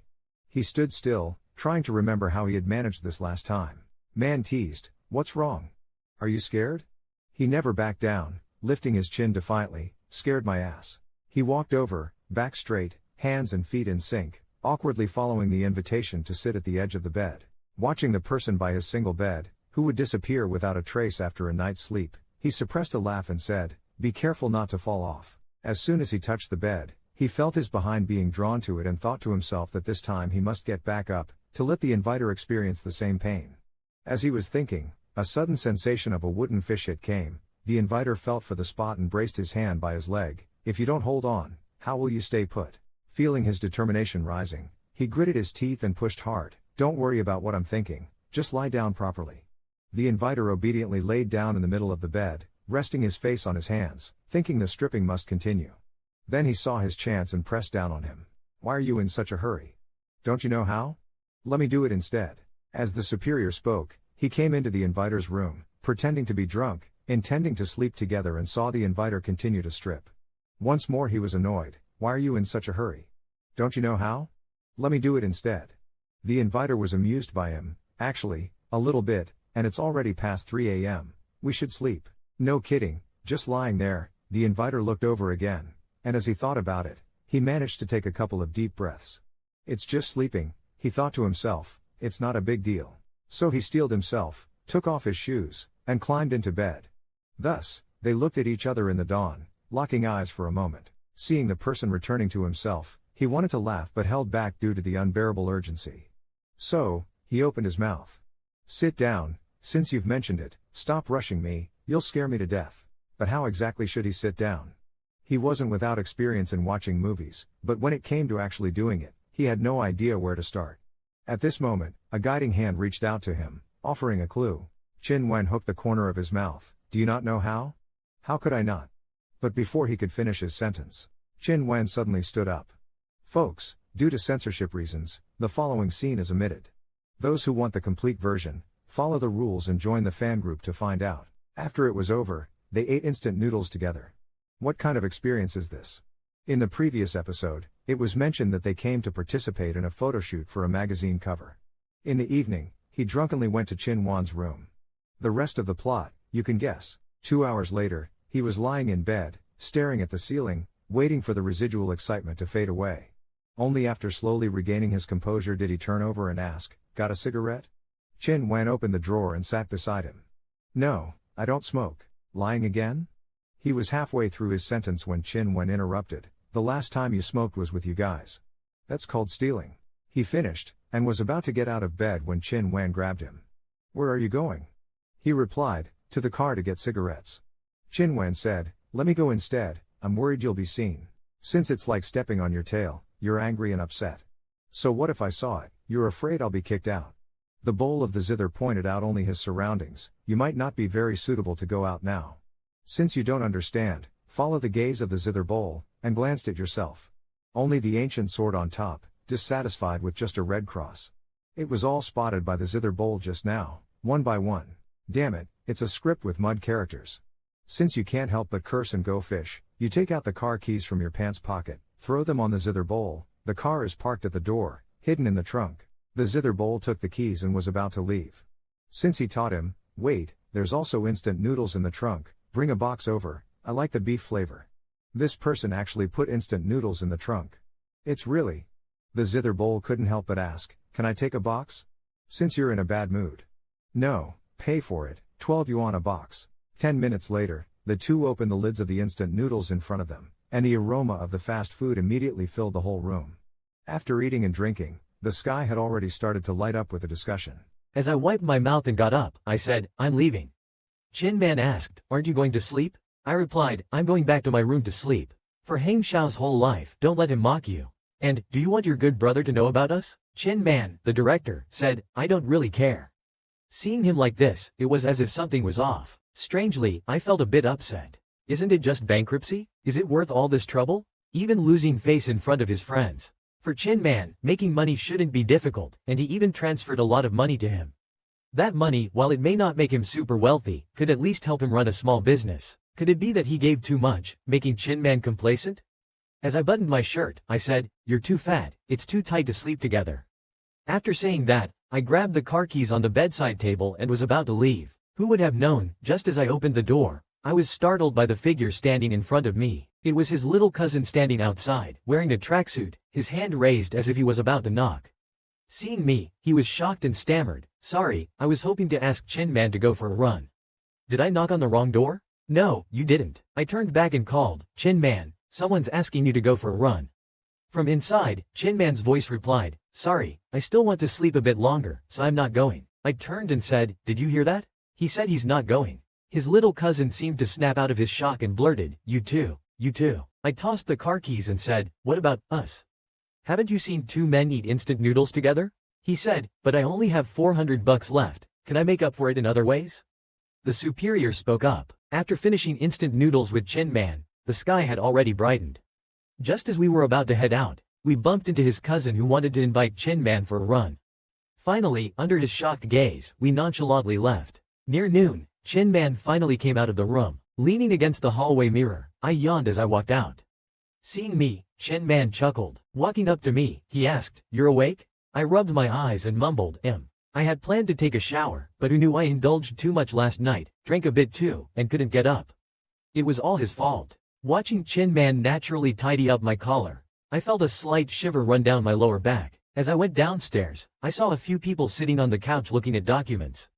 I didn't plan to greet them and turned to leave. One of them frowned and was about to speak when Ching Man suddenly said, I've already said everything that needs to be said to Uncle, so I won't disturb you anymore. Seeing Ching Man also about to leave, one of them called out, cousin said you and a few others had instant noodles together. That stuff isn't nutritious. There's a lot of food in the fridge. Ching Man smiled and interrupted, not nutritious, but very tasty. The moment I stepped out of the house, I felt like even the air was fresher. Indeed, it was best not to stay too long at the Ji family's place. I started the car, rolled down the window, but didn't drive off immediately. Instead, I pulled out a cigarette and lit it. Just as I was about to take a puff, an arm reached into my view, and the cigarette was snatched from my lips. I was startled and looked up to see Ching Man standing outside the car window, holding my cigarette. If you keep smoking, it'll be like drinking poison. I said, my heart is already dark, no need to worry. Hand it over. Ching Man chuckled, lifted the cigarette to his own mouth, and I glared at him. Are you crazy? Are you so poor now that you can't even afford your own cigarette? Ching Man nodded. How about you give me a ride? I asked, where's your car? Ching Man replied, I'm bankrupt, where would I get a car? I took a taxi up the mountain yesterday. I snorted, no, walk back yourself. Ching Man lowered his head and laughed. He nodded twice, fine, will you come find me again? The roar of the car's engine wasn't quiet and the silver car sped away, leaving behind only one sentence in the wind, no, get lost. Ching Man stared at the tail of the car for a long time and smiled helplessly. He turned and walked towards his own car. He had just tossed his car keys. He was about to open the door when something came to mind. He suddenly retracted his hand. Tossing the keys back into his pocket, He held onto the unlit cigarette and started walking down the mountain. After driving a bit, I remembered to turn on the GPS. When the navigation started, the mechanical voice in the car said, "Starting navigation. The destination is 53 kilometers away." I couldn't help but glance at my phone again. Is the city that far? How come I didn't notice yesterday? After driving for a while, I realized that this remote mountain didn't even have any passing cars. If I wanted to get a taxi, I might end up walking on the roadside until nightfall. The villa I was planning to buy wasn't far, but walking there would take at least a few hours. Thinking about what Chin Man did to me last night, I sneered, serves him right to suffer on the mountain. Meanwhile, as Chin Man walked along the mountain road, his phone rang. One of the family members asked, "Where are you? Why is your car still parked outside my house?" The sound of a roaring engine came from a distance. Chin Man looked up and saw the silver sports car speeding towards him. A smile curled at the corner of his lips. "Leave the car at your place. I'll send someone to pick it up this afternoon. I still have things to do." He hung up, watching the silver car accelerate. The car window rolled down, and the person inside looked fierce and said, "The fare is 1,000. Will you pay or not?" Chin Man bent down and replied suggestively, "I only have 400 on me. Can I make up for the rest in other ways?" To all of you watching, if you want to see what happens next, click the button in the lower left corner and follow the story of how Chin Man handles this. The superior spoke again, telling Chin Man that he had no car to go down the mountain. "Just as you said, I came and went like a stranger." He demanded 1,000 for the ride, but Chin Man replied, "I only have 400 left. Can I make up for the rest in other ways?" With that suggestive look, it dawned on me what he meant. I flared up, "You've really turned into a scoundrel now." 3 minutes later, Chin Man got into the passenger seat, buckled up, and asked with a frown, "Where do you live?" Chin Man replied, "Just drop me off anywhere in the city center. I still need to find a place to stay. My previous house was mortgaged, so I need to rent something temporarily." With an eye roll, the driver asked, "How many places are you planning to look at?" Chin Man thought for a moment. "A monthly rent under 1,500. It's been over 20 years, why? Do you think I want to rent a toilet? Where did you live before?" Chin Man answered, "At a friend's place, but I've stayed too long. It's time to find my own place." The driver frowned disdainfully. "At least you're embarrassed. I thought you'd lost all shame. Didn't I give you money before? You could have stayed in a hotel, but you stayed with your family." Chin Man looked very uncomfortable. The driver, not expecting this response, asked further, "What about your family?" Chin Man took a deep breath. To avoid quarrels, they went abroad. Chin Man asked, "Why didn't they take you with them?" He laughed, "No, I'm still in China. I have matters to handle here. It's not easy to leave. Also, those young debt collectors, it wouldn't be easy for them if I fled. Wouldn't they be out of a job?" Unexpectedly, this man had a hidden trait of a virtuous person. The driver couldn't believe it. "You're such a good person. Why don't you do charity work?" Chin Man said seriously, "I used to, but not under the current conditions." The driver was speechless, just drove on. The two then rode in silence until they were almost in the city center, when the driver asked, "What if you can't find a place? Where will you stay?" Chin Man took out his phone, "Then I'll just find a hostel for now. Hostels these days are quite cheap, around 100 yuan per night." The driver immediately pictured Chin Man, in his suit, in the cramped rental. But the image was abrupt, yet somewhat fitting. How could I end up in such a situation? After being silent for a long time, he finally spoke, "You didn't even take the 20,000 I repaid you. Why don't you use it to stay in a nicer hotel?" Chin Man said, "I gave that 20,000 to my parents as well. Since you've been digging yourself into a hole your whole life, why didn't you just give them your life too?" Chin Man laughed, turned to look at him, and said, "Isn't my life already sold to you? How can I sell it to anyone else?" Guys, if you want to see more exciting plots, please click on the lower left corner. Talk Comics. 1p. Search for his attack on death. Watch how Chin Man gradually conquers difficulties step by step. If one day you have a boyfriend or girlfriend, remember to tell me. I may be poor, but I don't like to be the third wheel. The superior said, "Chin Man told me that he gave all the money to his parents." Hearing this, he sneered, "Why didn't you give them your life too?" Only hearing Chin Man as if pointing out, "Isn't my life already sold to you?" He suddenly felt uneasy. "Don't talk nonsense. I don't force people into slavery, nor do I want your life." Just then, the phone rang. He glanced at the caller ID and answered casually. The sound of a voice, hoarse from the other end of the phone, came through. "Xiaoranren, when are you coming home? I've been waiting for you for so long, I'm so hungry." Such an exceptional raindrop. Chin Man unconsciously sat up straight, only to hear him say, "Wait till I get back to stuff your mouth with a bowl? Speak if you have something to say. Why so fierce? Are you going to play basketball this afternoon? I've also invited Cheng Peng and his little lover. Cheng Peng's car has broken down on the way, so he's asking you to pick him up." Chang Peng is their good friend, who has recently been sweet with his new lover, and hasn't been out to entertainment places for a long time. He sighed, he's pampered, wanting me to be the driver. Hearing this, isn't the basketball court near his house? Alright, I'm hanging up, I still need to draw my eyebrows. Waiting for you, don't be late. After hanging up the phone, he turned his head and saw Chin Man's expression wasn't too good. Impatiently, what's wrong with you again? Why are you looking at me like that? Ever since the call, Chin Man's gaze had been wandering, and his mouth corners were tense, eyes filled with concern like a sullen pug. Halfway through, he asked, do you like Yu Wenwen? Juren almost didn't break in time. Your imagination sure is rich. Chin Man relaxed. He was sleep deprived, and his head ached, so he casually said, whenever you have a boyfriend or girlfriend, remember to tell me. Even though I'm poor, I don't like being a third wheel. I'll refund you the fool's money. Chin Man paused, realizing he stepped on a minefield. I didn't mean anything by that. After saying this, the car fell into an eerie silence. Juren looked indifferent, speaking in a faint voice, don't worry, if I have someone I like, I definitely won't let you meddle in front of them. Having said that, he slammed the brakes, parked the car by the roadside, and kicked Chin Man out, get lost. That afternoon, at the basketball court, Juren shouted, cross him, cross him. As Yu Wenwen, exhausted, panted and directed around wildly. Juren's movements were quick and precise, dunking beautifully several times. The basketball was forcefully thrown into the hoop, falling to the ground with a thud. I'm done, I'm done. Chang Peng sat on the ground, pulling up his legs. Damn it, can't you go easy? Who would dare play with you again? Not that I'm bullying people, but you guys are too weak. Juren walked to the side, and Chang Peng's little lover eagerly asked, Brother Juren, want some water? Chang Peng's little lover seemed quite young, still with bangs, big dark eyes, quite cute. At this, Chang Peng approached Yu Wenwen and asked, who pissed him off? He's playing like he's venting anger today. What else? He went back to Ji's house last night. Yu Wenwen gave him a knowing look. As longtime buddies, everyone naturally knew about Ji's family situation. Chang Peng quickly said, could it be he went back and fought with his brother?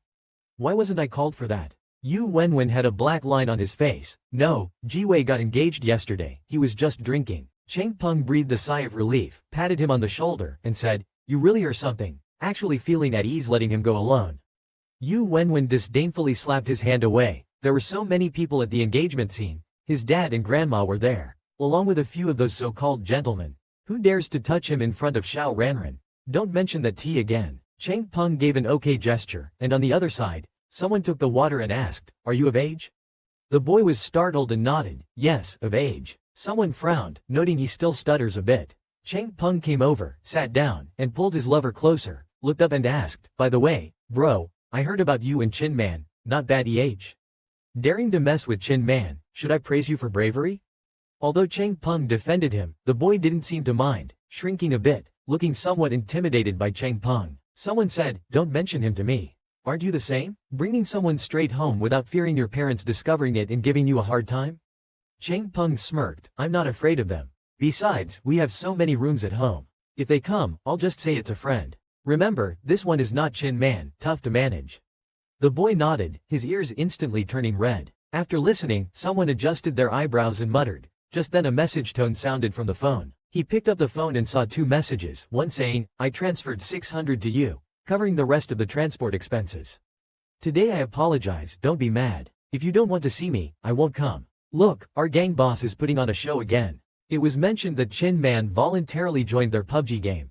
As the safe zone began to shrink, Chin Man, having acquired a motorcycle from somewhere, drove straight up to him saying, I'll take you. Without even a glance, he continued running on foot while Chin Man followed behind on the motorcycle, not leaving nor slowing down. Since we've been running for a while, seeing the health bar over Chin Man's head, I seriously said, you've lost too much health. Eat a medkit first. Chin Man could only smile helplessly, I didn't find many medkits. They're all used up. No sooner had these words been spoken than the cold and unfeeling figure ahead finally stopped.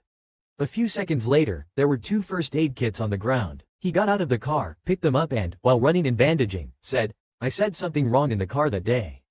Don't be mad. Is there anything I can do to make it up to you? I hadn't expected he was still hinting at something. In fact, he was no longer angry. Then, Yu Wenwen's voice came. What's there to be mad about? Chin Man, how did you annoy Xiao Lanyang?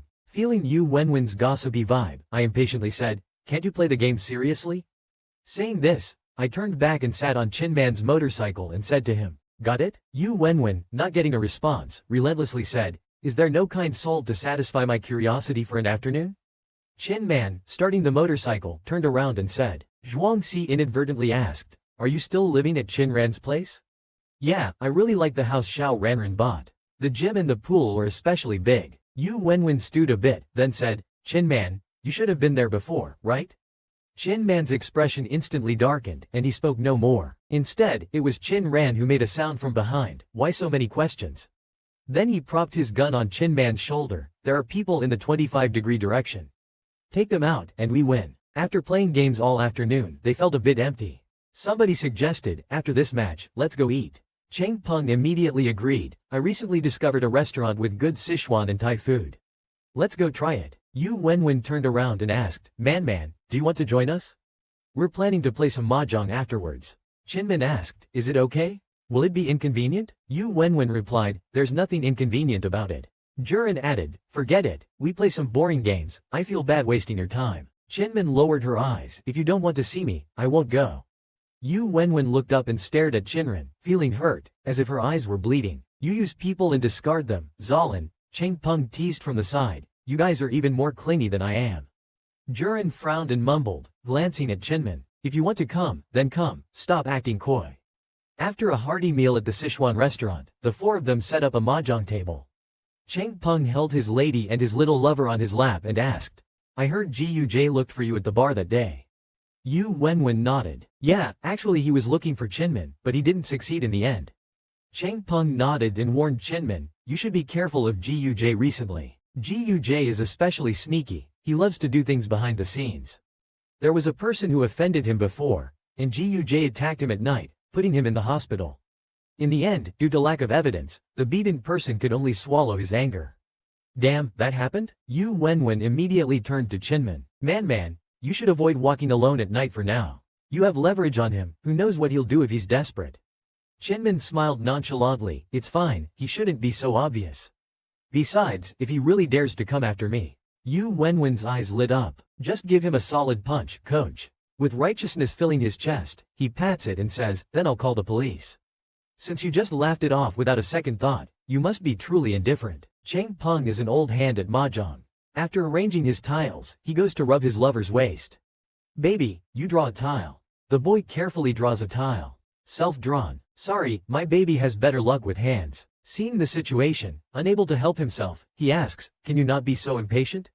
Not drawing your own tiles, or what? We've been playing for over 40 minutes and he hasn't started a single round. Money isn't the issue, it's just frustrating to keep losing without a fight. Then comes the moment of decision to milk the hand or play the tile. Hesitating for a few seconds, he grips a tile about to play it when Chin Man sitting next to him stretches out his hand to stop him.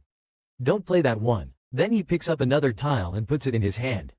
Play this. Luckily, pausing as if making up his mind, he grabs the tile Chin Man suggested and throws it out. 8 bamboos. Just a round later, Wenwen throws out the tile he was waiting for. Finally drawing the tile, he looks at Chin Man and can't help but say, Feiyan, you're pretty lucky. Since that moment, Chin Man has always treated him with various respect. In just a short half hour, Jiran earned a huge fortune, and the Gongshu family became the big winners. Jiran never forces others. If you're being forced to do something unwilling, I suggest you report it to the police immediately. In the previous episode, Jiran and Yu Wenwen played Mahjong, and with Chin Man's help, Jiran earned a huge amount. When Jiran called for the cards again, Cheng Peng couldn't hold back anymore. Chin Man, you're not cheating, are you? Every time, you can guess what we're waiting for, making Jiran hide the cards tightly. Jiran retorted, your little darling always self-draws. Why don't you say he's cheating? Cheng Peng snorted and didn't say anything more, but the boy in his arms was so nervous that he kept waving his hands. I didn't cheat. Beside him, Yu Wenwen was even more curious and asked Chin Man, I'm really curious, Nan, how did you know what cards I was waiting for in the last few rounds? Chin Man smiled and said, it's nothing, I saw the cards you played in front of you and could guess a few things. Jiran turned his head and asked, you can count cards? Then why didn't you teach me earlier? I said so much earlier. Chin Man replied, I didn't know before, I just figured out the rules of Mahjong. Cheng Peng and Yu Wenwen fell silent, wondering if this was the legendary God. Chin Man then turned to Jiran and said, I'm going to the restroom. Cheng Peng rolled up his sleeves and said, you understood all that in such a short time and can even count cards? Come on, let's keep playing. I just don't believe it. When Chin Man came out of the restroom, He happened to run into the boy next to Cheng Peng. The boy saw him and bowed his head first. Then he slowly extended his hand. "Hi, I'm Cheng'an." Chin Man reached out and shook his hand. "Hi." Perhaps because they shared the same background, the previously silent Cheng'an suddenly asked, "Were you also forced to come here by them? Are you talking about being forced by Jiran?" Chin Man raised an eyebrow. Cheng'an nodded vigorously. Chin Man calmly pulled back his hand and smiled faintly. Jiran doesn't force others. And if you're being forced to do something unwilling, I suggest you report it to the police. Cheng'an wasn't sure if it was his imagination, but he felt that Chin Man's smile at that moment was elegant but completely different from the submissive and flattering behavior he showed in front of Jiran earlier. Cheng'an shrugged his shoulders and walked back to the box. Just as he was about to close the door, Cheng Peng called out, "Baby, why did you take so long? Come over here quickly." Cheng'an looked at the empty seat beside him and asked, "Chin Man didn't come with you?" Cheng'an froze for a moment and then realized Cheng Peng was asking him. "When I came out, he was on the phone," Jiran responded casually. Cheng'an hesitated for a long time before continuing. "It seems like he ran into some trouble." Yu Wenwen leaned in, asking, "What kind of trouble?" Cheng'an shook his head. "I only heard something about selling a house and a scaffolding accident." Jiran pushed his cards and interrupted their conversation. "I won." Cheng Peng opened a drawer and saw it was empty. "Damn it, where did all my chips go?" "Jiran, you must be making a fortune today." Jiran said with a blank expression, "It's just a little money, what fortune? Can't you have a bit more ambition?" Cheng Peng laughed, "If you don't care about the money, just give me the chips to strengthen the bond between us brothers." Yu Wenwen scolded him, Hey, stop trying to take advantage of him. If you want the chips back, just ask for them. These chips don't even add up to 6 figures. Jiran casually opened the drawer and was about to hand him the chips. Then, suddenly, he remembered something and slammed the drawer shut, crossing his arms arrogantly. On second thought, no. When Chin Man returned to the private room, he found it empty. Everyone had already gone home. He turned around and saw that Jiran still hadn't left. Jiran was sitting on the sofa by the window, smoking a cigarette. Chin Man asked, "They've all left. Why aren't you going home?" Jiran pointed to the cabinet with the cigarette in his hand. "The chips I won are yours. You can cash them out at the front desk." Chin Man shook his head, "No need." Jiran replied, "You won them." Chin Man smiled, "But the original money was yours." Jiran took out 2 chips from his pocket, pinching them between his fingers. "My original money is right here, alright? Don't talk nonsense. If you don't want them, I'll just throw them away." Chin Man didn't argue. "Fine, thanks." The two of them walked out of the door, Jiran smoking and suddenly curious. After all, nothing was more satisfying than seeing Chin Man down on his luck. He turned his head and asked with a smirk, "Want me to give you a ride?" Chin Man waved his hand, "No need, I'll go back on my own." Such a direct rejection made Jiran feel much better instantly. With a loud bang, Jiran got into his car, revved the engine, and sped off without looking back. He thought to himself, seriously, no sense of gratitude. Wasn't he the one begging for a ride up the mountain? Now everyone knows you're my man. If my friends saw you staying in some cheap hotel for $100 a night, where would I put my face? After the poker game with Chin Man, Jiran didn't go home but went to the racetrack. The sound of roaring engines echoed through the track. A newcomer who had just joined the racing scene couldn't help but ask, "Who is that guy? So flashy." The manager laughed, "You're lucky. Just joined and already got to see Jiran. Lots of people come to the track every day just to watch him race once." "Wow, he's that good? He doesn't even look that old. Why isn't he a professional racer? I heard they make a lot of money." The manager patted his shoulder, "Do you think he needs money? Look at the car he's driving." After a few laps, Jiran pulled over, still buzzing from the adrenaline. The manager was waiting for him at the finish line. "Ran GE, the poker room called. You left your lighter there." The lighter was a limited edition, and Jiran liked it, so he decided to go back and get it. As his car temporarily stopped by the roadside, Jiran saw a familiar figure. Chin Man, still wearing the same clothes from earlier. Chin Man was standing by the clubhouse door, making a phone call.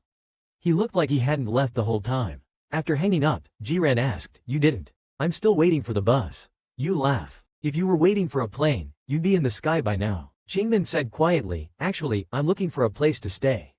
This time, before anyone asked, he said it himself. "My dad owes a bit too much. The creditors couldn't wait and found me here. The place I'm renting now isn't very safe, so I can't go back for the time being." Jiran was speechless. "Then are you staying in a hotel?" Chingman maintained calm. "They have my identity information, they can find out." Jiran frowned. "Why don't you report to the police?" Chingman shrugged. "It's better to let them make some noise. It's easier to explain when I go back. By the way, why did you come back?"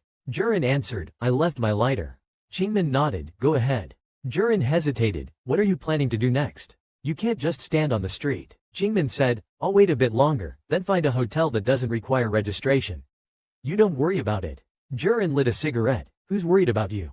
Take your time, I'm going inside. Ching Man nodded slightly and replied, okay. A moment later, Jiren came out with his lighter and realized it was drizzling outside, with a cool breeze.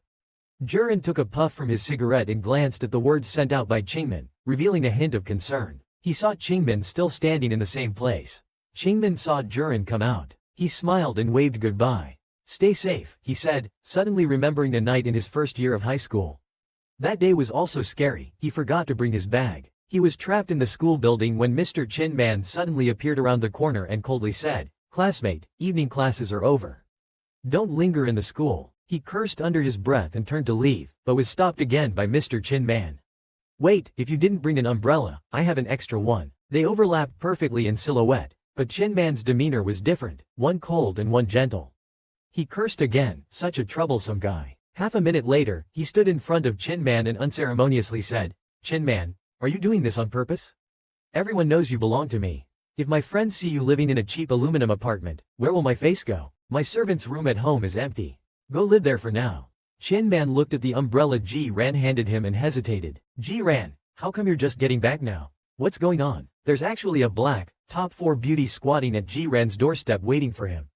Last episode, Ji-ran angrily went to the shop to get his lighter and found Chin Man still at the door, so he begrudgingly let Chin Man stay at his house. My luggage is still at the rented apartment. The debt collectors are always outside. You can only get the luggage at night, Chin Man explained. So at 2 a.m., Ji-ran was in a foul mood, feeling like he was possessed by a ghost for staying up past midnight to deal with Chin Man's troubles. He sat in the car looking at the apartment building in front of him.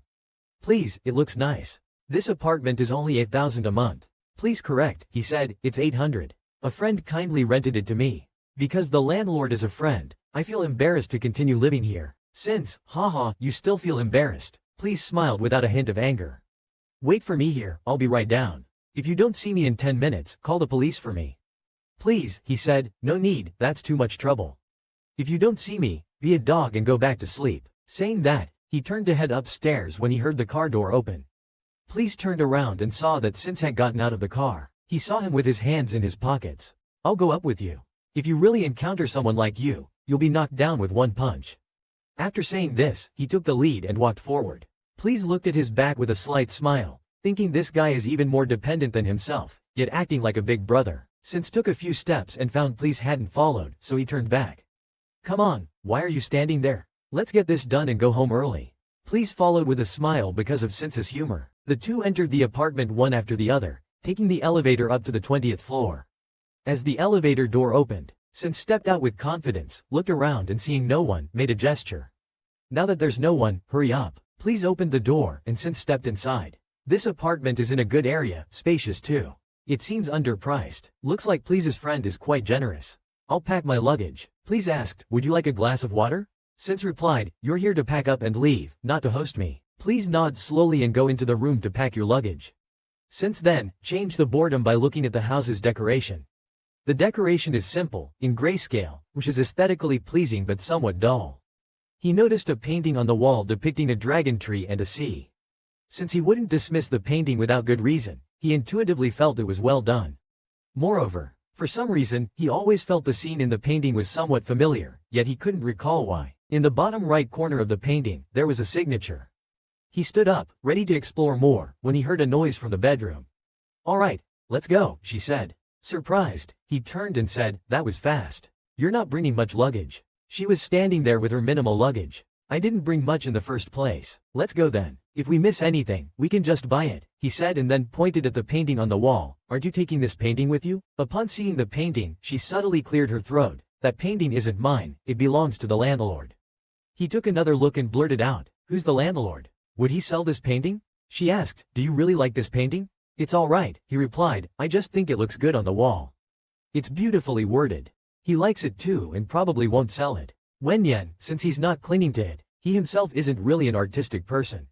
It's also the first time he's been interested in a painting. Besides the door, Chin Man asked, if I move over, it really won't bother you? Wenyan glanced at him, no, don't overestimate yourself. Besides, you've already packed your bags, he remembered to ask. Ching Man said, Yu Wenwen has been living at your place recently, right? So what? He and I are friends, don't look at us with that kind of shocked expression. On the way home, as soon as they entered the residential area, they saw a woman standing at his door, wearing black stockings, a miniskirt, and an oversized denim coat. Xiaorenan, why are you just getting back now? Super hydrating, even a limited edition. What kind of magic product is this? The superior said. Ching Man was immediately allowed to go home, but at the door, he encountered a young woman in black silk. As soon as he saw the two return, he shouted, Xiaorenan, why are you just getting back now? Before Ching Man could ask, Wen Yan unbuckled his seatbelt, cursed, and quickly got out of the car. Wen Yan hurried to the woman's side, without questioning or losing his temper, but took her bag and casually supported her waist. The woman leaned on Wen Yan for a while. Xiaorenan, why are you just getting back now? Just in time, help me take a bath later. Ching Man slightly squinted his eyes, looked for a few seconds, unbuckled his seatbelt, and also got out of the car. In just a few seconds, Chin adjusted his expression, smiled, and walked over to the two people, asking, do you need my help? He thought it was quite annoying to carry a bag while also having to steady someone. No need, I don't want him to go inside, could you help me park the car in the garage? Chin forcefully took the person from Ji Ran's arms and looked him up and down. He suddenly asked, is he also your lover? Ji Ran was stunned, what? Chin grabbed his hand and continued to ask, am I not enough for you? Or do you want both men and women? Ji Ran, realizing what he meant, laughed in exasperation, not just men and women, I'm interested in all ages too. What, do you have a problem with that? Chin stood still, thinking for about 10 seconds. Ji Ran, seeing no reaction, said, why are you just standing there in a daze? Let go. Chin calmly replied, I was thinking about how to get him out of here. What? Ji Ran thought he heard wrong. Chin returned to his usual smile. I was joking, he said, and without another word, grabbed the woman's hand and brought her over. Later, he kindly said, Ji Ran, I can't drive your car. I'll help you with her, you go park the car. It was late at night, and Ji Ran didn't want to stand outside in the cold wind, so he quickly opened the door. Chin helped the person onto the sofa. Just as he was about to turn around, the woman suddenly raised her hand and tightly held Chin's wrist. The lights in the house were on, and Chin finally got a clear look at the woman's face.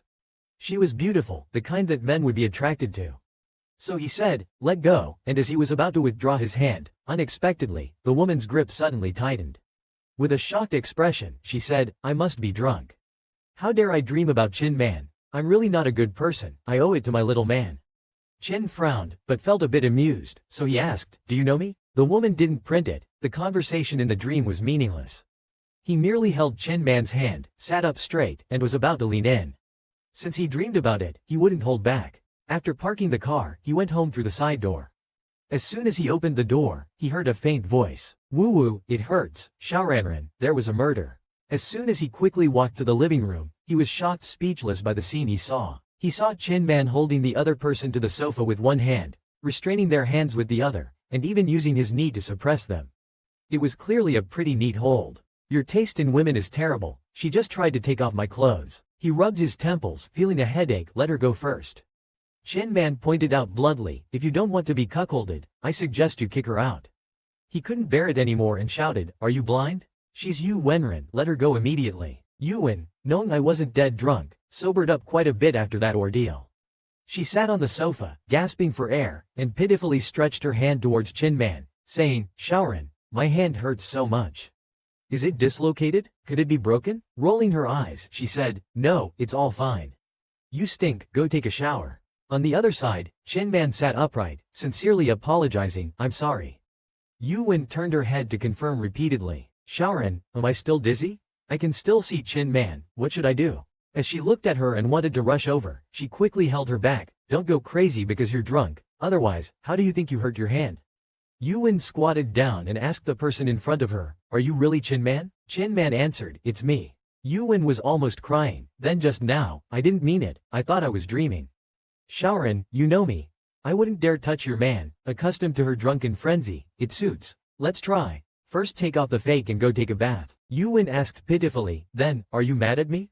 Too lazy to correct her, she replied, no, I knew Xiaoran you're the best. Then I'll go take a bath. Yu Wen stood up, was about to head to the bathroom, then suddenly thought of something. She turned back, walked over to Ching Man, took something out of her pocket, her eyes full of discomfort. Xiaonanan, just now was my fault. This is to make it up to you. It's especially useful. You can try it with Shaoran if you're unlucky. Ching Man opened her palm. Inside was a small transparent bottle. From the label on it, it was Pingjun Huayong. The bottle also had two big words, limited edition. You say it's so easy to remember. Why do you want to establish such a relationship with me? Last episode ended with Ching Man bringing Yuwen home, unexpectedly encountering the drunken cross-dressing Queen Yuwen.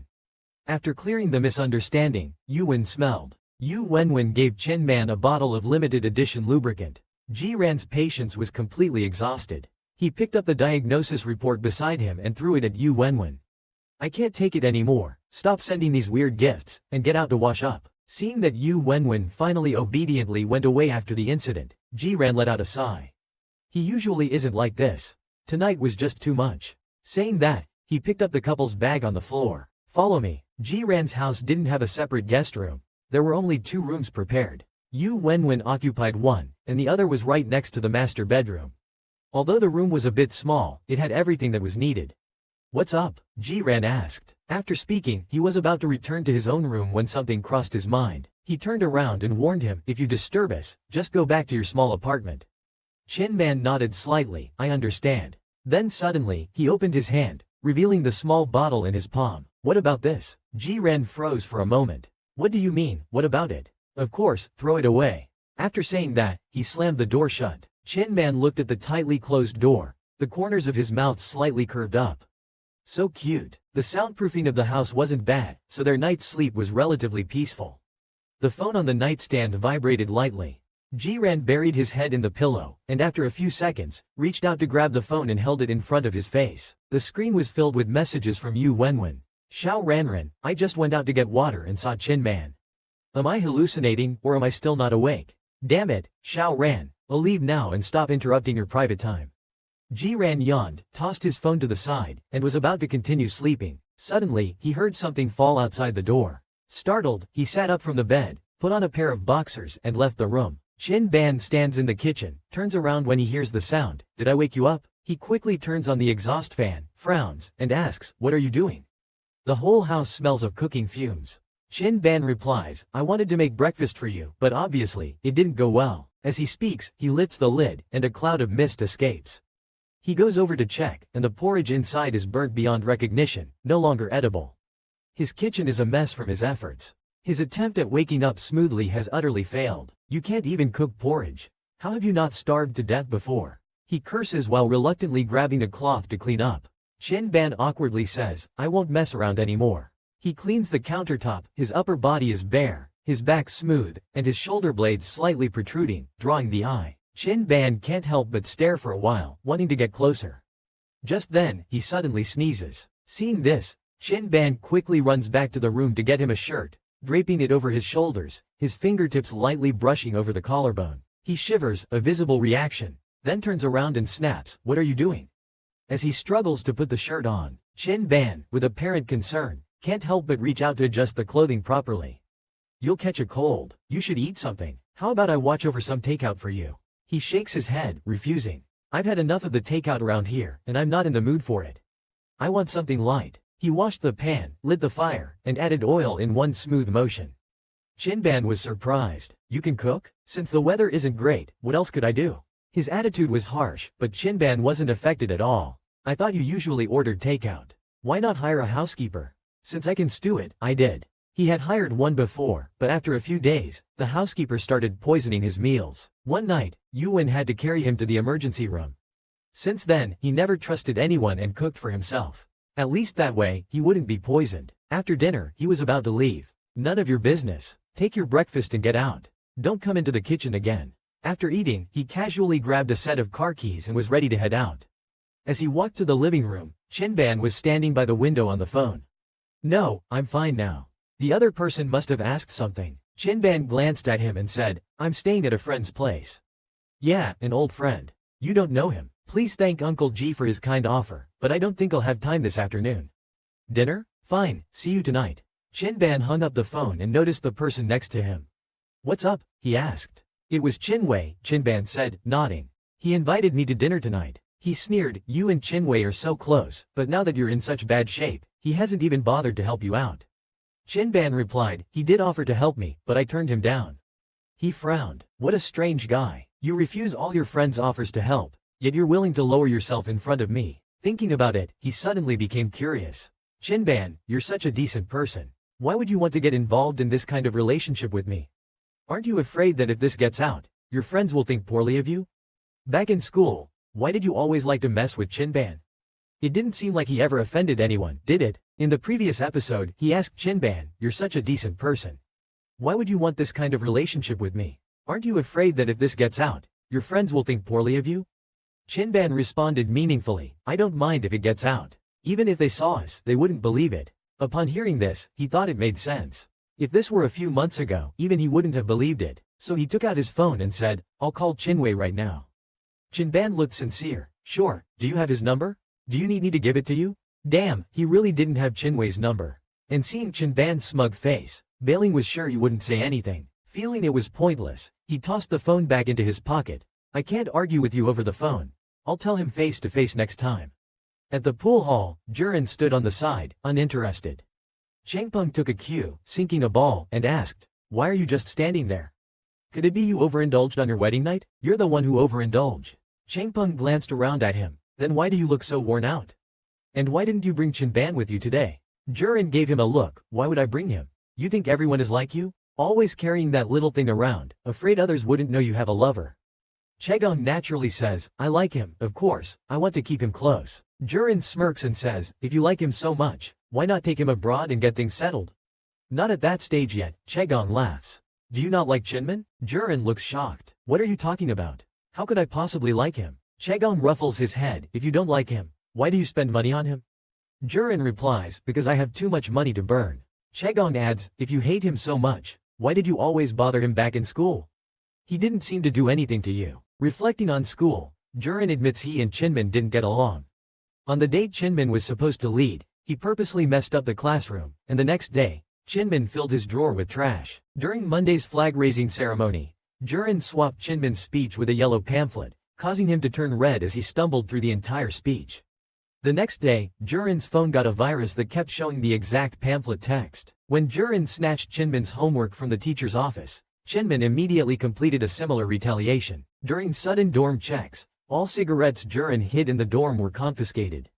Such incidents happened so often from middle school until the summer of sophomore year. This smokeless war began and ended with Chinman. Starting from sophomore year, for some reason, Chinman stopped reacting to Jurin's pranks, deflecting them with calmness, making them ineffective. Gradually, Jurin got bored and stopped. Without the rivalry, they had no interaction, yet years later, after Chinman went bankrupt, they ended up in this strange relationship. Surprising, to say the least. Jurin says, I just find him annoying.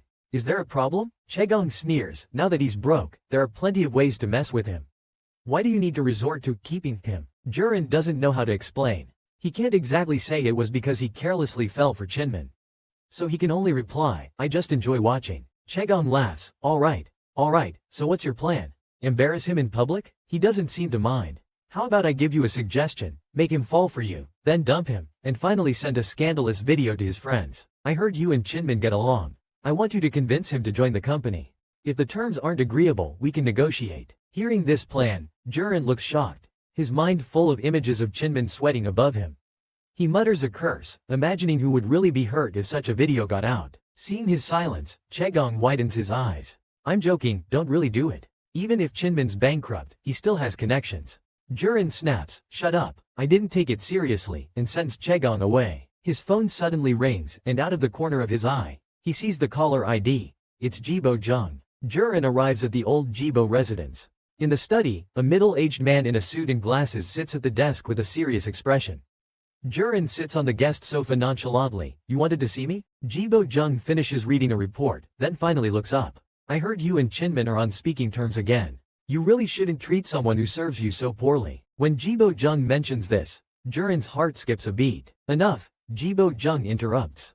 Chinman is a rare talent, highly sought after. I called you here to persuade him to join our company. Jurin looks surprised. You want to recruit him? Ji Bosheng produces a contract. This is our offer. Show it to him. If he's not satisfied, we'll adjust it. Laughing, Jurin accepts the document. Alright, I'll give it to him, but I only see him once every 6 months. No promises. Ji Bosheng hands him a business card. I've already arranged a dinner for you both. Jurin heads to the private dining room of a Chinese restaurant. 3 people sit around a large table with a chilly atmosphere. Jibo opens a bottle of tea. Xiaotong happened to be nearby, so I invited him along. Hope you don't mind. Zhuang Yi spoke eloquently in a formal manner. He winked at Chin Man. If I'm interrupting your conversation, I can go to a nearby. Chin Man's expression remained neutral. She politely said, I don't mind. Ji Wei smiled apologetically, then we'll continue our chat. Chin Man, the main reason I'm looking for you is to discuss company matters. Before she could finish, the door to the private room suddenly opened. Ji Ran stood at the doorway, his eyebrows raised high, a playful smile on his face. Good evening, everyone. Chin Man in high school was such a nerd, gloomy and awkward. Where's the beauty? The narrator explains. Ji Guozheng, Ji Ran's father, asked Ji Ran to persuade Chin Man to join their family company. In the private room of the Chinese restaurant, Chin Man brought Tang Mei and Ji Wei to dine together. At this moment, Ji Ran suddenly pushed the door open. Good evening, everyone. Seeing him, the corners of Ji Wei's mouth curled up almost imperceptibly, while Chin Man's face instantly darkened. Chin Man looked at them in confusion. They had clearly agreed that only the 3 of them would be present for this dinner. Ji Wei had also received a last-minute notice from his father.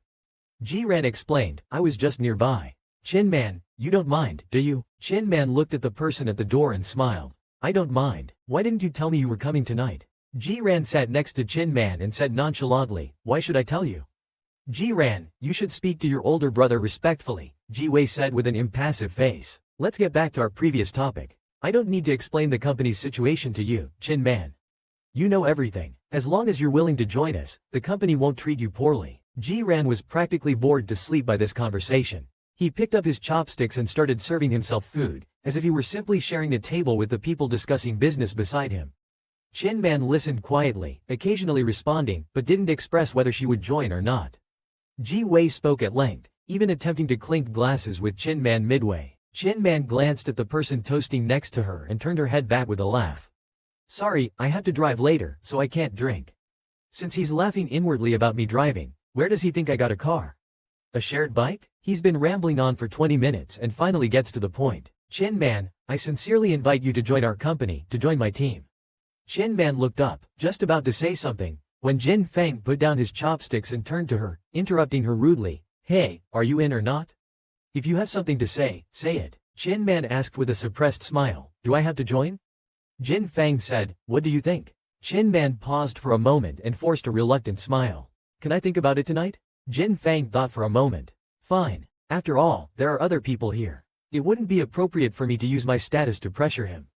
It's fine to talk about it later. Ji Wei watched their conversation, gritting his teeth slightly. Chin Man, don't mind him. He's usually a bit tactless. We've been talking for so long, we must be hungry. Let's eat first. Jin Feng thought that he had made his point and his mission was accomplished, so he planned to have a bowl of soup before continuing. At this time, Tang Mei finally had a chance to speak.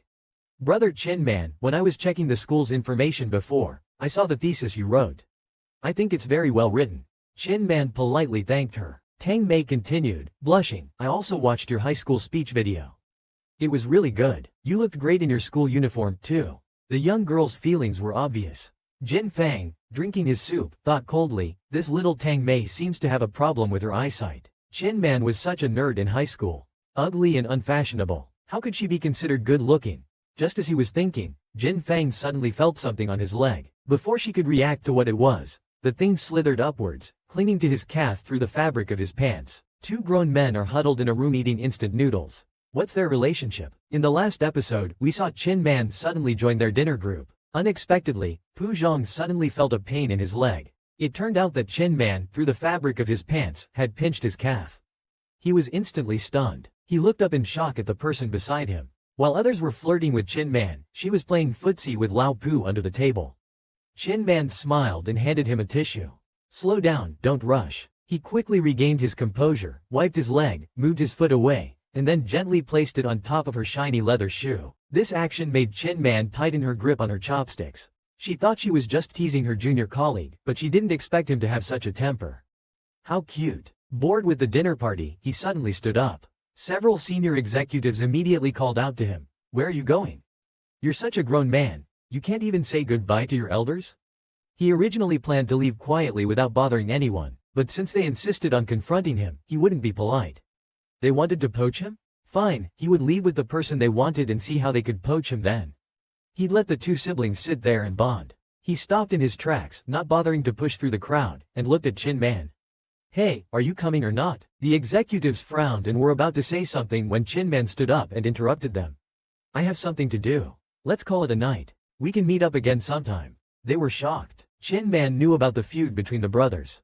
Her leaving now was basically taking sides. They tried their best to control their facial expressions, making sure they didn't lose their composure like they did at the engagement party. After interrupting Ji Ran and Ching Man for a while, she ignored Ji Tang's anxious look and forced a smile. I didn't expect you to still be as busy as before. Forget it, you can go. We can talk later. After the two left, Ji Tang finally couldn't help but speak up. Brother, didn't you promise me that you would let Ching Man take me home tonight? Why did you let her go? Ji Wei took a sip of his wine. She didn't want to stay, what could I do? Ji Tang said, brother, were you and Ching Man really classmates? I feel like Ji Ran is her friend. Ji Wei didn't answer her, calculating something. He held the neck of his wine glass, pretending to be kind-hearted, wanting to give Ching Man something good. Little did he know that Ching Man would scare him for that bastard several times. If it weren't for the things Ching Man held, he would have already fallen out with him. But now he was even more curious, is Ching Man really that close to Jian? As if thinking of something, Ji Wei suddenly looked up and asked, when did Ji Ran leave Ching Man's room on that night? Ji Tang was stunned, bit his lips, and thought carefully, around the time for a morning run, probably about 6 o'clock. Ji Wei muttered, 6 in the morning. Two grown men in a room eating instant noodles. What exactly is their relationship? Babies, if you want to see more exciting content, please click the lower left corner of up to watch our unmatched Ching Man tackle our men. I'm a professional, I don't go after others, just like this. After leaving the private room, Ching Man asked, where are you going? Ji Ran replied, grabbing a late-night snack. Ching Man opened the car door, come along, I still have some work-related matters I want to discuss with you.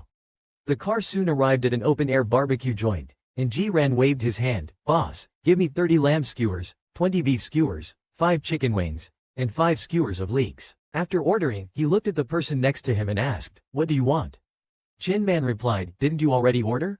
Ji Ran responded confidently, those are all for me. Ching Man laughed and said, you're eating this much? I don't see you gaining any weight. Ji Ran blushed and retorted, whether I gain weight or not is none of your business. Eat or don't eat, whatever. After ordering, Ji Ran picked up a beer bottle, skillfully opening the cap, do you drink? Ching Man shook his head, no, I still have to drive later. Ji Ran handed him a bottle of beer, no need to pay, I can still afford it. Ching Man laughed, if I drink, who's going to take care of you later? Ji Ran pulled his hand back, placing the bottle on the table, who said I needed you to take care of me. So, what do you want to talk about? Ching Man said, I wanted to discuss your work with him.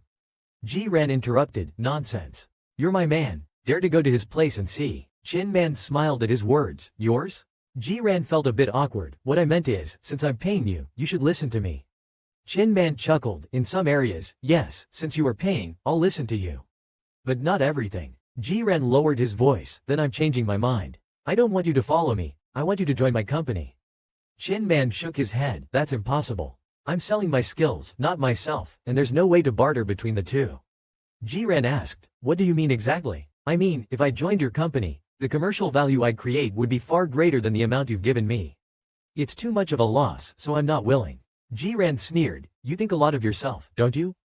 Ching Man calmly replied, I just have a solid understanding of my own value. Honestly, every company reaching out to me recently has offered more than what you're paying. Ji Ran scoffed, it must be really tough for you. Ching Man, not offended, replied, it's not tough.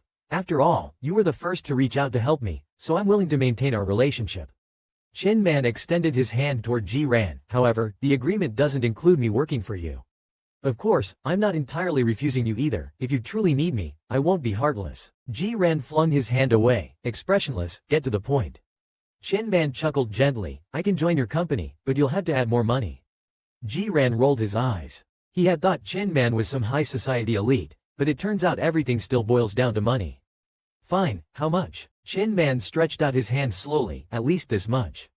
Ji Ran nearly choked on his beer. Why not just rob a bank? Ching Man stood up, straightening his suit jacket. Forget it then, I'll just talk to your brother. Wait. Ji Ran took a few minutes to calm down. Money was nothing to him, even though Ching Man's demand was outrageous. Selling a few cars would handle it. Most importantly, if he wanted to go up against Ji Wei at the company, he couldn't afford to have Ching Man as an adversary. He pushed Ching Man back into his seat. Clenching his teeth, Jiran said, "Fine, but I can't pay it all at once. Give me a few months, and this time the agreement has to be formal, with a contract." Ching Man replied in an official tone, "The interest over a few months is no small amount, even compared to the bank." Jiran got angry. Who can come up with that much money all at once? "Don't push your luck, Ching Man." Ching Man laughed. "Don't be mad. I thought of another solution." He sat upright, adjusted his suit, and said calmly, "I'll let you pay it over time, but on 3 conditions." Jiran, confused, couldn't think of what conditions he could possibly want. Before he could think, Ching Man started, "First, from now on, you have to wear this when you go out." Jiran was taken aback, showing a complicated expression. "Second, I want to move into your room." Jiran's expression grew amused. "As for the third condition, I haven't thought of it yet. I'll hold off for now." Jiran was silent for a while before asking, "Do you find making such jokes amusing, Ching Man?" Ching Man replied sincerely, "I'm not joking." Jiran was baffled. "What would I be taking you out for?" Ching Man replied, "I think you and the people around you are quite interesting. I want to spend more time with you." "Then why move into my room?" Ching Man said, smiling with dimples exposed, "Didn't I promise you before that I wouldn't cheat on you? But I'm a grown man with needs too. You can't just leave me hanging, it's hard for me too." Jiran looked shocked, while Ching Man continued, "It's been a long time since that banquet, don't you have those needs too?" "No, I have professional integrity. I only want you." "Stop saying nonsense. Who says my relationship with Ching Man is good?" In the last episode, Ching Man said to Jian, "I have professional integrity.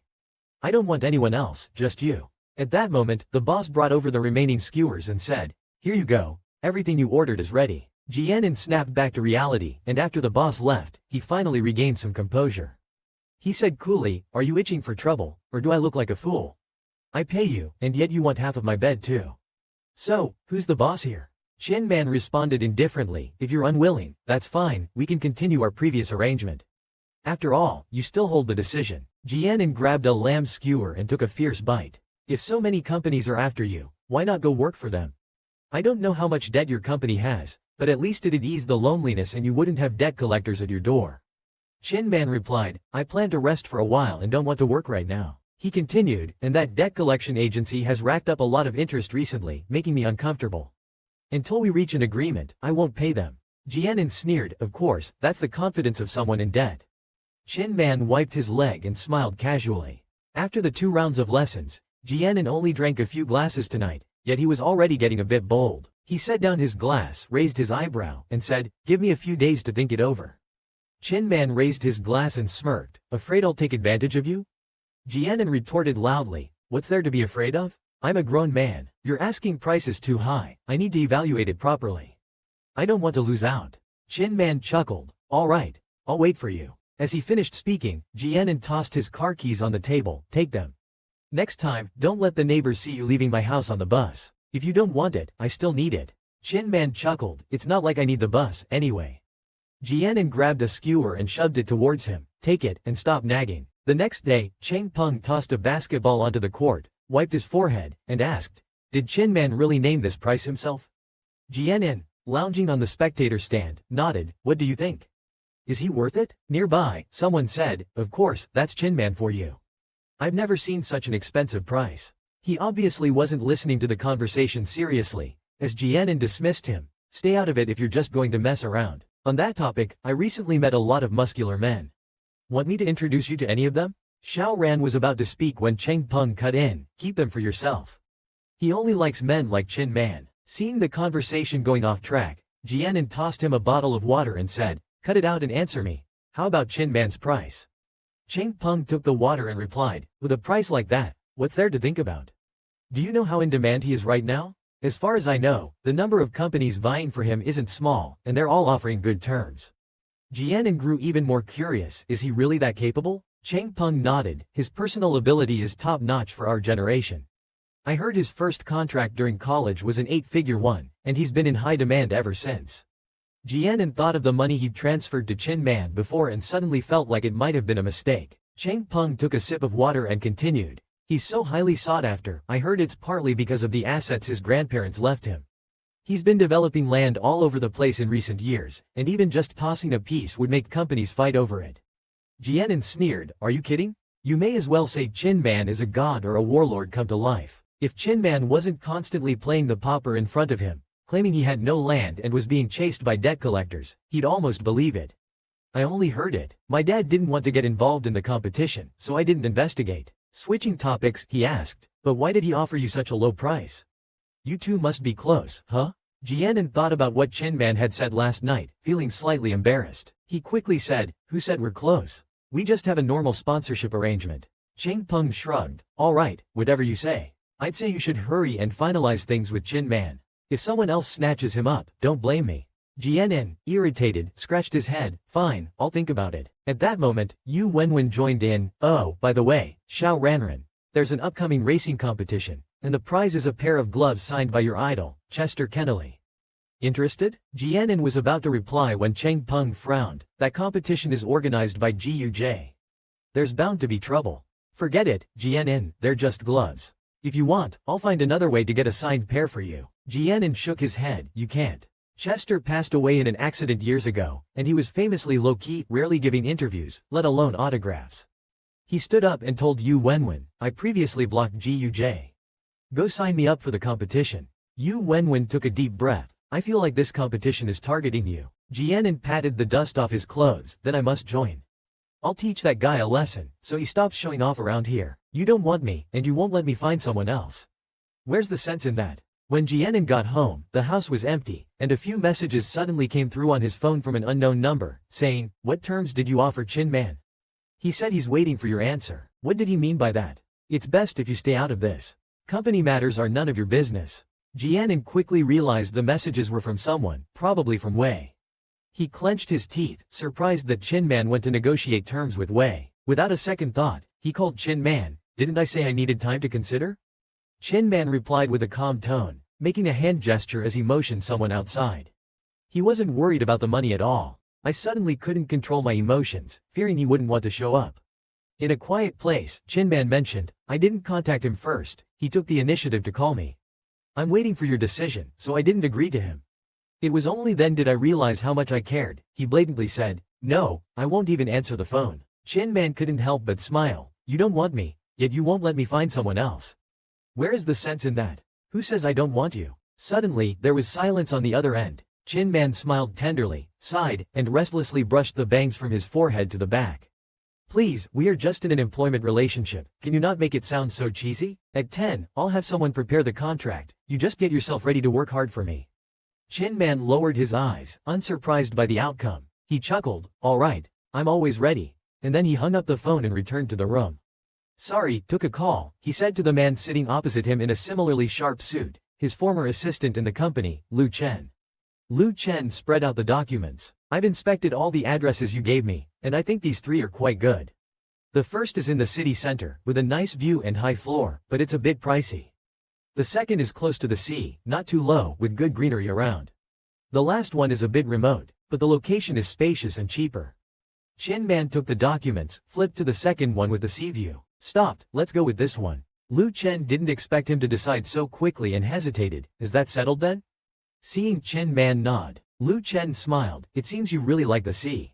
Then I'll go and finalize it with them. And about the name, Ching Man interrupted him. We'll talk about that later. Lu Chen hesitated, but for registration, we need to finalize the name first. Ching Man smiled. Lu Chen, I'm clearer about this than you are. What I mean is, let's not register for the time being.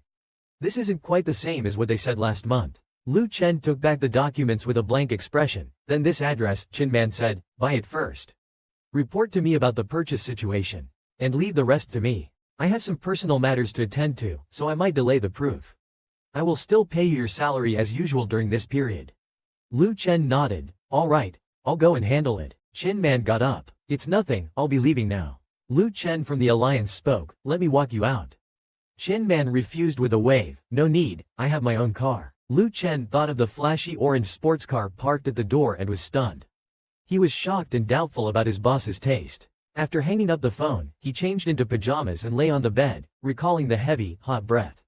Damn, impulse buying again. I should block Ching Man's number, at least that would give me some breathing space. Besides, at least other things have a return policy. Ching Man, on the other hand, is tough to return. Even if it were possible, he couldn't bear to do it. Thinking about it made him even more irritated, so he sent a message to Yu Wenwen. Recommend some TV shows or movies that are funny. Okay, give me a moment, please. She sent a link, Dream Producer Season 4. He clicked in without reading the title carefully. 100 down to 50, elimination mechanism activated. 3 minutes later, he stormed out. I asked for comedies, why did you send me 100 men? Yu Wenwen was innocently, but there are 100 men trying to entertain you, isn't it like heaven? Isn't that enough? By the way, number 56 has the looks of a handsome Gao Long and the surname of little brother Nane. Little Ranran, hurry and vote for me. You can cast 10 votes with an AP account. Love you. If you send me this stuff again, I'll make sure this little idol gets eliminated. He threatened before angrily clicking on the voting link and fiercely voting 10 times for Yu Wenwen's favorite little idol. Here's the deal, before signing the contract, I'll only sleep in your bed and nothing else. Previously mentioned, he wanted Yu Wenwen to find a comedy for him, but she sent him a battle royale and even asked him to vote for her idol. It seems Yu Wenwen is unreliable. Resigned, he opened the video app. He casually picked an American blockbuster, placed it in front of his pillow, and started watching. Before long, he was already apologizing repeatedly. His eyelids were fighting, and he didn't know how long it had been before he was awakened by a few explosion sounds. Instinctively, he thought, who the hell is setting off fireworks in the villa area? After saying that, he looked up and saw Chin Man standing by the bed, one hand still holding the corner of his quilt. Chin Man, what are you doing here? Chin Man, who had originally planned to help him adjust his pillow, did not expect him to wake up suddenly and was also a bit embarrassed. Ji Ran sat up angrily. Damn it, who let you into my room? Scared me to death. Chin Man nonchalantly withdrew his hand and smiled. I knocked, but you didn't hear. Ji Ran noticed the tattered luggage bag and a pillow at his feet. What are you doing here? Chin Man smiled. Didn't we agree? From now on, I'll sleep in your room. Ji Ran instantly sobered up. We haven't even signed the contract yet. Sleep my ass. He cursed. Chin Man, how desperate are you? Chin Man thought for a moment. Well, think of it as a down payment. I've already packed everything up. Putting it back would be a hassle. Ji Ran cursed again. Who cares if it's a hassle for you? Get back to your room and sleep. Chin Man lowered his voice and tried to negotiate. How about this? Before we sign the contract, I'll just sleep in your bed, and I won't do anything besides sleep. If you agree, I'll help you with the issue at the villa from the other day again. Damn it, this man really knows how to be shameless. Ji Ran cursed in his mind, but couldn't help recalling the pleasure from that night. His ears began to turn red. My heart raced along with that guy. Since he cursed under his breath, who does he think he is? I could find someone better than him easily outside. Hearing this, Chin Man's smile turned into a challenge. Who could serve better than me? Let him come and compare with me. Listening to this, Mu Dun was stunned. This guy was serious, until he was woken up by someone uncovering his quilt. Then he was truly startled. The next moment, he pressed his palm heavily against Chin Man's face. Stop it, I'm not in the mood for this right now. If you want to sleep, just sleep. Stop messing around with me. Since you've figured it out, isn't it just moving in a few days earlier? You'll have to come eventually, Chin Man said. Besides, if he doesn't want to do it, can I really force him? Seeing him compromise, Chin Man chuckled and started taking things out of his suitcase one by one. He crossed his legs and sat on the bed, watching coldly as he packed his things.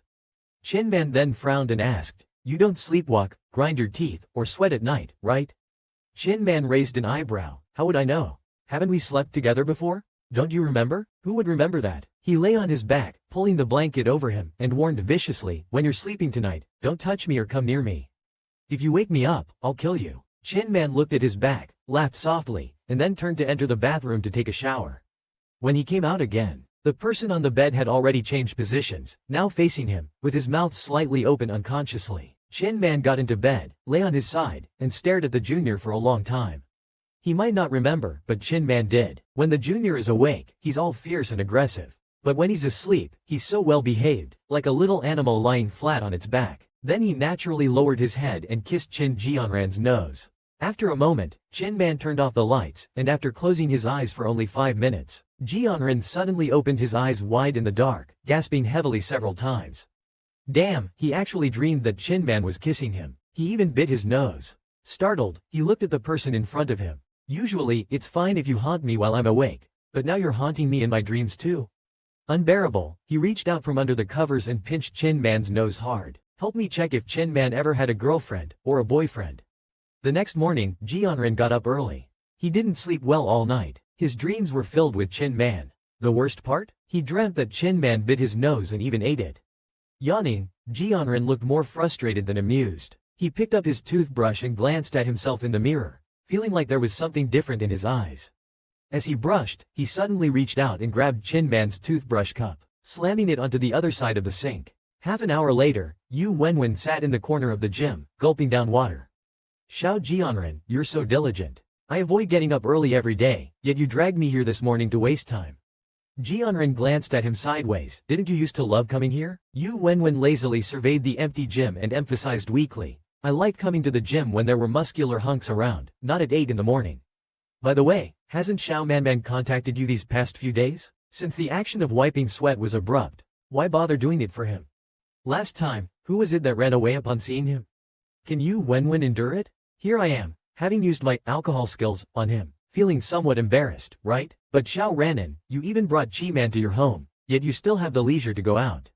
What do you mean by that? Yu Wenwen looked dazed. If I also had a Ching Man at my home, I'm sure my romantic nights would be endless, ensuring the king does not escape early.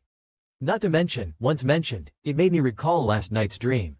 Just then, Cheng Peng walked in. Speaking of causing trouble, Jian, you're the most troublesome, making me rush here early in the morning. He held a file in his hand, yawned, and said he was parched, asking for a bottle of water. The mineral water passed by Yu Wenwen to Cheng, who looked at Jian with a clear and unquestionable face, seemed utterly defeated. It looks like you had a delightful night life recently, looking so haggard. You must have had a rough night, right Jian? It was just that I didn't sleep well last night. Yu Wenwen immediately burst into tears, looking utterly distressed. Why didn't you sleep well? Was Ching Man especially cruel, or did he betray you? Jian's face darkened. Stop crying. It was just having an extra man sleeping beside me at night that felt a bit strange. Alright, enough. Cheng Peng interrupted them, handing over a document to Jian. This is the supplementary material I've prepared for you. Take it back to the lawyer. Jian took it, expressing his thanks with a nod. Cheng Peng continued, also, I think the agreement between you two is a bit casual, so I helped you check on his family matters. Jian was surprised and adjusted his expression, and the result? Cheng Peng revealed a grim fact, no surprises there. His dad is indeed bankrupt and in debt. His parents have indeed gone abroad. The most profitable deals of their company in the past 2 years were all undertaken by Ching Man. It's evident that his capabilities are strong. Jian was uninterested in these details. Out of nowhere, he suddenly asked me, did he have any girlfriends before, or perhaps boyfriends? After a long while without looking back, the moment I got it, my head was turning. Facing those two meaningful glances, all I heard was Yu Wenwen getting it, and Xiao Rainan's jealous look was also quite cute. Won't you say anything? I just want to know if there were any other directors haunted by Ching Man before. Yu Wenwen nodded, pretending to understand. Alright, I get it. Since there's no mistake, I watched you without reading a thing. Cheng Peng was also nagging on the side. I haven't checked that, but if you're interested, you can ask yourself. Not interested. Since then, I put the files away, ending the topic, and didn't return home until midnight. When I arrived home, I found Ching Man was already asleep. I thought this was good, saving the energy to argue. Plus, I didn't sleep well last night, so as soon as I hit the bed, I almost fell asleep. Just as I was about to drift off, a large hand suddenly reached over and firmly grasped my neck.